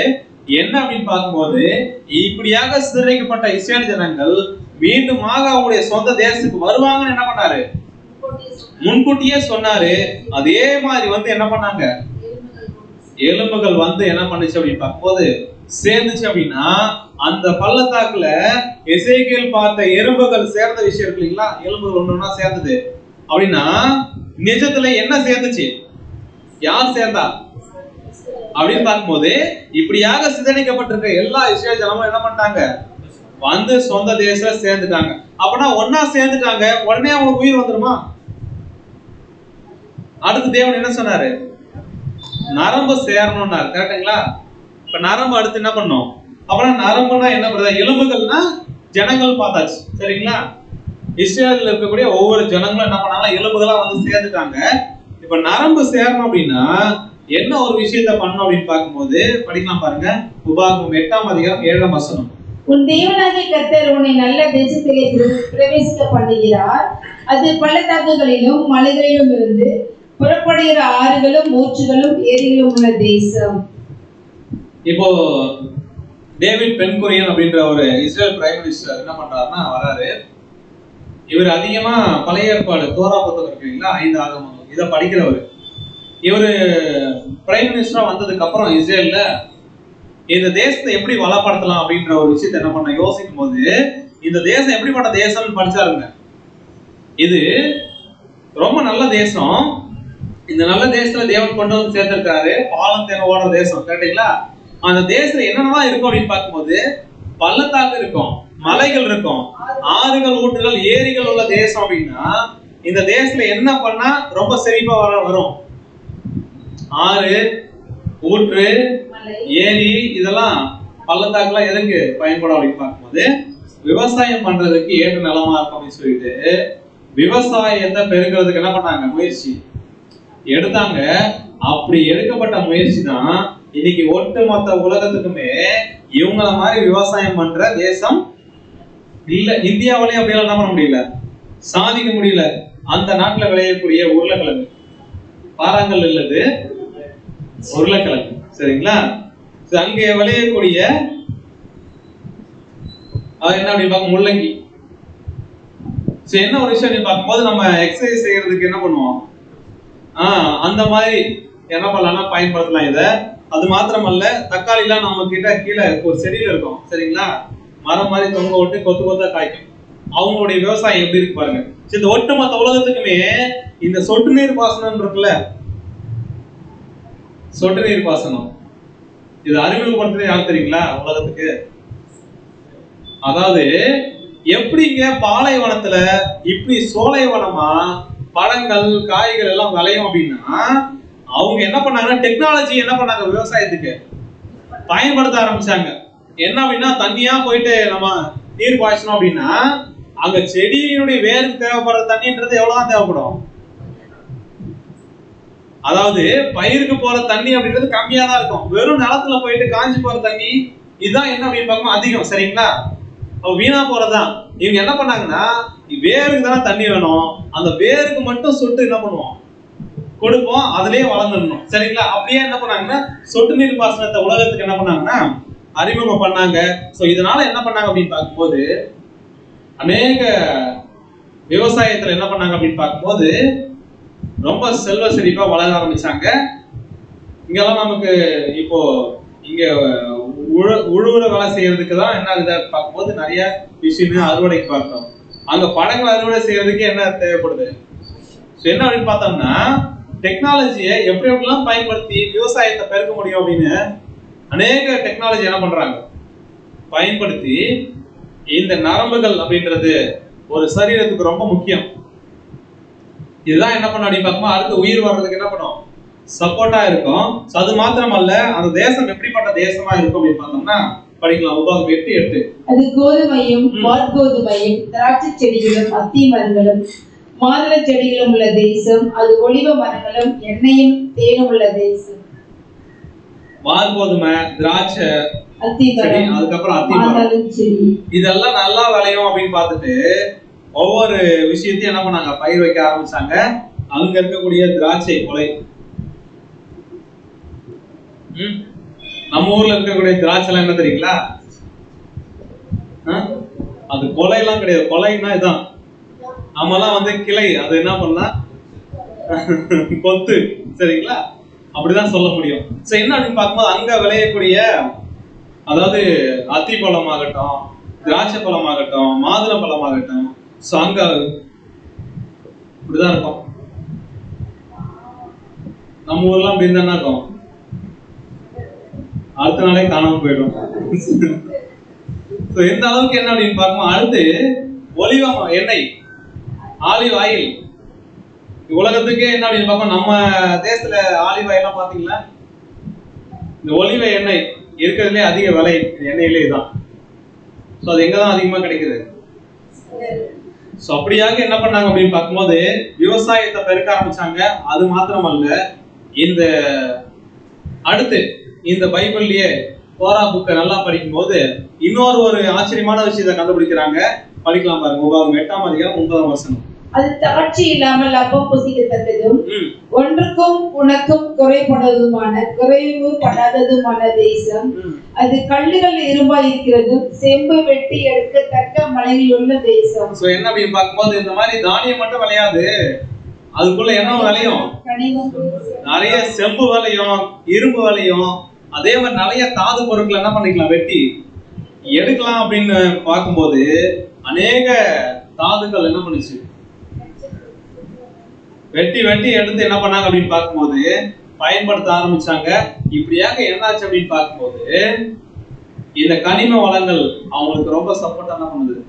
அப்பனா தேசம் எலும்புகள் சேர்ந்தாச்சு, அதுக்கப்புறம் நரம்பு உருவாகணும் அப்படின்னா, தசை உருவாகணும் அப்படின்னா என்ன ஆகணும் அப்படின்னு பார்க்கும்போது, இந்த விவசாயம் ஆகட்டும், அதுக்கப்புறம் கனிம வளங்கள் ஆகட்டும், எண்ணெய் ஆகட்டும், பழங்கள் ஆகட்டும், இது எல்லாமே என்னாச்சு அப்படின்னு பார்க்கும்போது, இவங்க அடுத்தடுத்து இந்த தேசம் வளர்றதுக்கு எப்படி வந்து நரம்பு சேர்ந்துச்சோ, தசை வளர்ந்துச்சோ, அப்படியாக இவங்களுடைய வளங்கள் என்ன பண்ணுச்சு, பெருகுச்சு அப்படின்ற ஒரு விஷயத்த பாக்குறோம். கடைசியா என்ன ஆகணும் அப்படின்னு பார்க்கும்போது, தோல் என்ன பண்ணணுமா, மூணும், தசை வளர்ந்து தோல் மூடணும்.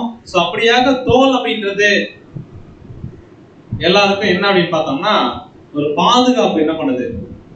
தோல் அப்படின்னாலே என்ன அப்படின்னு பார்க்க ஒரு பாதுகாப்பு அப்படின்னா, அவங்களுடைய பாதுகாப்பு அப்படின்ற இந்த இஸ்ரேல் ராணுவம் எப்படி இருக்குன்றத பார்க்கலாம். அப்படி பார்க்கும்போது இந்த இஸ்ரேல் தேசத்துல 1948ஆம் வருஷம் என்ன பண்றாங்க அப்படின்னு பார்க்கும்போது, ஒரு சின்ன நாடா என்ன பண்றாங்க, உதயமாகறாங்க. அப்படி உதயமாகும் போது அந்த நாடு உருவான கொஞ்ச நாள்லே ஒரு மிகப்பெரிய போர் என்ன பண்றாங்க, சந்திக்கிறாங்க. 6 நாள் யுத்தம் கேள்விப்பட்டிருக்கீங்களா? 6 நாள் யுத்தம் யாருன்னா, இஸ்ரேல் நாடு சுதந்திரம் வாங்கிட்டு 1948, 1967ஆம் வருஷம் என்ன பண்றாங்க அப்படின்னு பார்க்கும்போது, எகிப்து, ஜோர்டான், சிரியா, ஈராக், லெபனான் இவங்க எல்லாம் சேர்ந்து என்ன பண்றாங்கன்னா, சுத்தி இருக்கக்கூடிய அரபு நாடுகள் இது எல்லாமே இந்த இஸ்ரேல் நமக்கு பிரச்சனை. அதுவும் என்ன அப்படின்னு பார்க்கும்போது, ஏதோ 1-2 பேர் வந்து சேர்ந்தாங்க. இப்ப சேர்ந்தது மட்டும் இல்லாம அவங்க பெருகி பாலஸ்தீனத்தை முழுசா என்ன பண்ணிட்டாங்க, அழிச்சாங்க. இப்படியே போச்சு அப்படின்னா ஒட்டுமொத்த அரேபிய தேசத்தில் இருக்கக்கூடிய மற்ற முஸ்லிம் நாடுகள் எல்லாம் பிரச்சனை அப்படின்னு அந்த நாட்டை என்ன பண்ணிடலாம், முழுசா அழிச்சிடலாம் அப்படின்னு சொல்லிட்டு இத்தனை நாடுகள் சேர்ந்து வராங்க. சரிங்களா? அதுவும் சுதந்திரம் வாங்கி கொஞ்ச நாள் தான். அந்த அளவுக்கு ராணுவ பலமோ இல்ல பெருசா டெக்னாலஜி அவங்க என்ன பண்ணல, வளரல. இப்ப எல்லாம் சேர்ந்து அழிச்சிடலாம் அப்படின்னு சொல்லிட்டு ஒரு 6 நாள் யுத்தம் என்ன பண்ணுது, நடக்குது. இவங்க என்ன பண்ணாங்க தெரியுங்களா? அதுல இந்த 6 நாள் யுத்தத்துல இத்தனை நாடுகள் என்ன அப்படின்னு பார்க்கும்போது கிட்டத்தட்ட 6 நாடுகள் என்ன பண்றாங்க அப்படின்னு பார்த்தோம்னா, இவங்களுக்கு எதிராக வராங்க. இவங்களை ஃபுல்லா அழிச்சிடலாம் அப்படின்னு தாக்குதல் நடத்த வரும்போது இவங்க என்ன பண்றாங்க, தனியா நின்று என்ன பண்றாங்க, ஜெயிச்சாங்க அந்த வார்ல. என்ன ஒரு விஷயம் அப்படின்னு பார்க்கும்போது, இந்த 6 நாள் யுத்தம் என்ன ஆச்சு அப்படின்னு பார்க்கும்போது நடந்துச்சு. யார் அழிச்சிடலாம் அப்படின்னு சொல்லிட்டு வந்தாங்களோ அவங்க எல்லாமே சிதறடிக்கப்பட்டாங்க. இன்னைக்கு உலக சரித்திரத்திலேயே இப்படிப்பட்ட ஒரு விஷயம் அப்படின்றது ரொம்ப ஆச்சரியம். இதெல்லாம் நடக்கிறதுக்கான வாய்ப்புகளே இல்லாத ஒரு நிலைமையில் என்ன ஆச்சு அப்படின்னு பார்க்கும்போது, இந்த தேசத்தினுடைய ராணுவ பலம் என்ன ஆயிடுச்சு அப்படின்னு பார்க்கும்போது இன்னைக்கு பெருகி காணப்பட்டிருக்கு. முக்கியமான ஒரு விஷயம் என்ன அப்படின்னு பார்த்தோம்னா, இஸ்ரேலுடைய உளவுத்துறை மொசாத் அப்படின்னு சொல்லுவாங்க. இவங்க என்ன அப்படின்னு பார்க்கும்போது எங்க இருக்கிறாங்க, யார் இவங்க அப்படின்னு கண்டுபிடிக்கவே முடியாது. ஆனா ஒரு தேசத்துக்கு, இஸ்ரேல் தேசத்துக்கு எதிராக இங்க ஒரு திட்டம் நடக்குது அப்படின்னா அது என்ன பண்றாங்க, கணிச்சிருவாங்க. இன்ஃபர்மேஷன் போயிடும். அந்த திட்டத்தை யார் போட்டாங்களோ அவங்க நினைச்சாங்கன்னா அடுத்த செகண்ட் என்ன பண்றாங்க, அழிச்சிருவாங்க. அப்படியாக தான் என்ன பண்ணிட்டு இருக்கோம் இன்னைக்கு உலகத்துல. ஈரான்ல பார்த்திருக்கோம் இல்லைங்களா, இருக்கக்கூடிய உச்சகட்டத்தை நிலைமையில் இருக்கக்கூடிய எல்லா தலைவர்களும் என்ன பண்ணிட்டாங்க, அழிச்சிட்டாங்க. எப்படிங்க இந்த அளவுக்கு அவங்களால வந்து தெளிவா அக்யூரேட்டா, அதுவும் என்னன்னா ஈரான் தேசத்துல 2000 கிலோமீட்டர் தூரத்துல எங்க இருக்கிறாங்கன்னே தெரியாது, வீட்டுக்குள்ள இங்க இருக்கிறாங்கன்னு தெரிஞ்சு அங்க இருக்கிற நபர்களை அழிக்க முடியுது அப்படின்னா அவங்க டெக்னாலஜி எப்படி இருக்கு. அப்படியே பார்க்கும்போது இந்த 6 நாள் யுத்தத்துல என்ன பண்ணிட்டாங்க அப்படின்னு பார்க்கும்போது ரொம்ப மனம் முடிஞ்சு போயிட்டாங்க. அந்த தேசத்துல கூட அவங்க என்ன பண்ணல அப்படின்னு பார்க்கும்போது அவங்களுடைய நம்பிக்கையை மட்டும் இழந்து போகல, தேவன் மேல இருக்க ஒரு விசுவாசம். அதனால தைரியமா போராடலாம் அப்படின்னு சொல்லிட்டு பெண்கள் முதல் கொண்டு என்ன பண்றாங்க அப்படின்னு பார்க்கும்போது இந்த இஸ்ரேல் ராணுவத்துல என்ன பண்றாங்க இருக்கிறாங்க. இஸ்ரேல்ல இருக்கக்கூடிய 18 வயசுக்கு மேல ஆயிடுச்சு அப்படின்னா குறைஞ்சது 2 வருஷமாவது அவங்க ராணுவத்துல பணியாற்றிய எல்லாருமே, அந்த குடும்பத்தில் இருக்கிற நபர்கள் எல்லாமே. அதுல பெண்களுக்கு என்ன அப்படின்னு பார்க்கும்போது சம உரிமை உண்டு. இஸ்ரேல் ராணுவத்துல பெண்கள் என்ன பண்றாங்க, ஆண்களுக்கு நிகரா என்ன பண்றாங்க அப்படின்னு பார்க்கும்போது அநேக விஷயங்களை செய்யறாங்க அப்படின்றத பாக்குறோம். அப்படின்னா குறைஞ்சபட்சம் ஒரு 32 மாசமாவது அவங்க என்ன பண்ணி ஆகணும், ராணுவத்துல வேலை செஞ்சே ஆகணும். இன்னைக்கு இருக்கக்கூடிய Israel prime minister Benjamin Netanyahu இருக்காருல்ல, அவருமே ராணுவத்துல என்ன பண்ணிருக்கிறாரு, வேலை செஞ்சவர் தான்.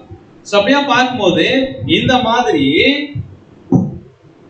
சின்ன நாடு, ஆனா இந்த ராணுவம் அப்படின்ற ஒரு விஷயத்துல கண்டிப்பா ஒரு யூதனா இருக்கிற அப்படின்னா ஒரு 2 வருஷமாவது என்ன பண்ணி ஆகணும், ராணுவத்துல வேலை செஞ்சுதான் ஆகணும் அப்படின்னு சொல்லிட்டு இவங்க என்ன பண்றாங்க அப்படின்னு பார்க்கும்போது அப்படி அவங்களுடைய ராணுவ படைகள் என்ன பண்ணி இருக்கிறாங்க அப்படின்னு பார்க்கும்போது உருவாக்கி வச்சிருக்கிறாங்கன்றத பாக்குறோம். அடுத்து அவங்களோட டெக்னாலஜி இருக்கு இல்லைங்களா, அதாவது கஷ்டப்பட்டு ஒரு மிசைல் வந்து என்ன பண்றாங்க பார்க்கும்போது தயாரிச்சு இஸ்ரேலை தாக்க அனுப்பலாம் அப்படின்னு சொல்லிட்டு இங்க இருந்து ஏவி விட்டாங்கன்னு வச்சுக்கலாம். பக்கத்துல இருக்கக்கூடிய நாடுகள் இஸ்ரேல் தேசத்துக்கு உள்ள வர்றதுக்கு முன்னாடியே அவங்க டெக்னாலஜி என்ன பண்ண தெரியுங்களா, வானத்திலே அழிச்சிடும் அந்த ஒரு மிசைல.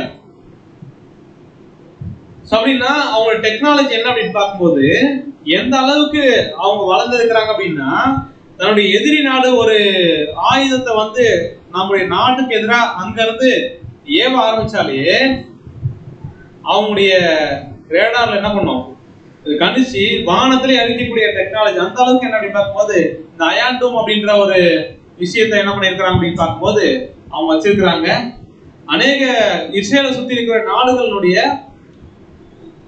ராணுவ வீரர்கள் இருக்கிறாங்க இல்லைங்களா, அவங்க எல்லாமே சாட்சி சொல்ற ஒரு விஷயம் என்ன அப்படின்னு பார்த்தோம்னா, இந்த இஸ்ரேலை பாதுகாக்கிறது யாரு, இஸ்ரேல் ஜனங்கள் கிடையாது, அவங்களுடைய தேவன் அப்படின்னு சொல்ற அளவுக்கு என்ன பண்ணி இருக்கிறாங்க அப்படின்னு பார்க்கும்போதுக்கு இன்னைக்கு டெக்னாலஜி இஸ்ரேலை யாராவது அழிச்சிடலாம் அப்படின்னு எத்தனையோ நாடுகள் இன்னைக்கு என்ன பண்றாங்க, கிட்டத்தட்ட 22 நாடுகள் இருக்கிறாங்க சுத்தி எதிரி நாடுகள். உதாரணத்துக்கு என்ன அப்படின்னு பார்க்கும்போது ஒரு நம்ம வீடு இருக்கு, நம்ம தெருவில் இருக்கக்கூடிய எல்லாமே நம்முடைய எதிரிகள் வச்சுக்கோங்க, நாம மட்டும் நடுவில் இருக்கிறோம். இப்ப எல்லாருமே சேர்ந்து நம்மளை அழிக்கலாம்னு நினைச்சா கஷ்டமா ஈஸியா அவங்களுக்கு? ரொம்ப கஷ்டம். ஏன் தெரியுங்களா? ஏன்னா தேவன் நம்ம கூட இருக்கிறார். என்ன ஒரு விஷயம் அப்படின்னு பார்க்கும்போது ஏன் இஸ்ரேல் தேசத்தை அழிக்கிறதுக்கு முடியாது அப்படின்னா, அந்த தேசத்தினுடைய ஓனர் யாரு, அந்த தேசத்துக்கு சொந்தக்காரர் யாரு, தேவன். அப்படியா பார்க்கும்போது இந்த அளவுக்கு பாதுகாப்பு என்ன அப்படின்னு பார்க்கும்போது டெக்னாலஜி வைஸ் என்ன பண்றாங்க, வளர்ந்துட்டு இருக்கிறாங்க. தேவன் அப்படியா பாதுகாத்துட்டு இருக்கிறாரு. அது மட்டும் இல்ல, அறிவியல் கண்டுபிடிப்புகள் இருக்குல்ல, இன்னைக்கு நம்ம கையில இருக்கக்கூடிய போன் ஆகட்டும், லேப்டாப் ஆகட்டும், அதுல மெமரி சிப் ஆகட்டும், ப்ரொஜெக்டர் ஆகட்டும், இதுக்கு எல்லாமே யார் கண்டுபிடிச்சு வெளியே கொண்டு வந்தாங்க? சோ இதனுடைய எல்லா விதமான ஆராய்ச்சி கூடங்களும் என்ன அப்படின்னு பார்க்கும்போது எங்க இருக்கு அப்படின்னு பார்த்தோம்னா இஸ்ரேல் இருக்கு. அவங்க மூலமாக தான் அநேக கண்டுபிடிப்புகள் கூட அந்த உலகத்தை என்ன பண்ணுது இருக்கு. அப்படின்னா இப்படி உலர்ந்த எலும்புகளா இருந்த அவங்க ஒண்ணு சேர்ந்து நரம்பு வந்து அதுக்கப்புறம் தசை வளர்ந்து தோல் மூடி இந்த அளவுக்கு ஒட்டுமொத்த உலகத்தில் இருக்கிற எல்லா ஜனங்களும் நீங்க என்ன நினைச்சாலும் எங்களை எதுவுமே பண்ண முடியாதுன்னு என்ன பண்ணிருக்கிறாங்க, உயர்ந்திருக்கிறாங்க இல்லைங்களா? அவங்களோட நிலைமை இப்படியேதான் இருக்க போதா, இல்ல அவங்களுக்கு என்ன ஆக போகுது?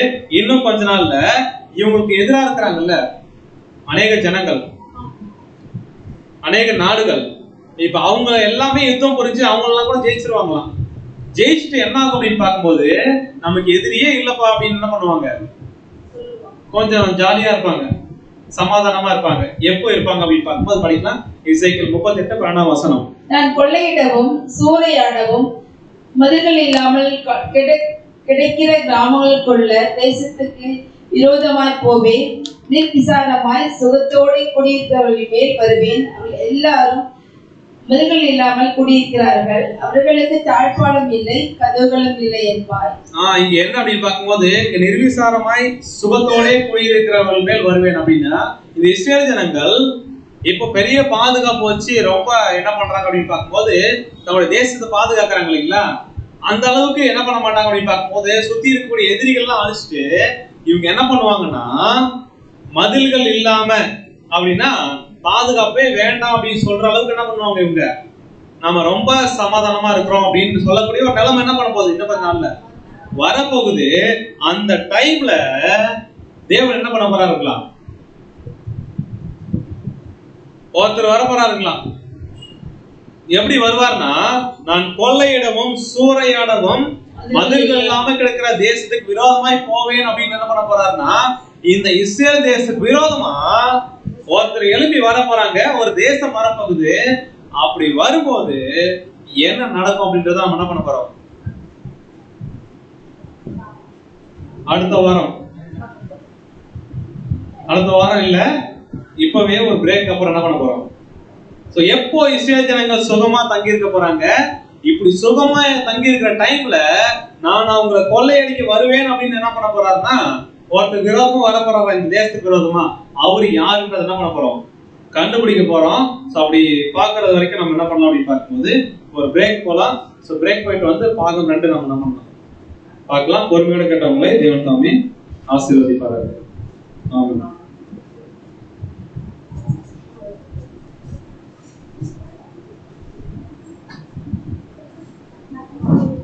Stop.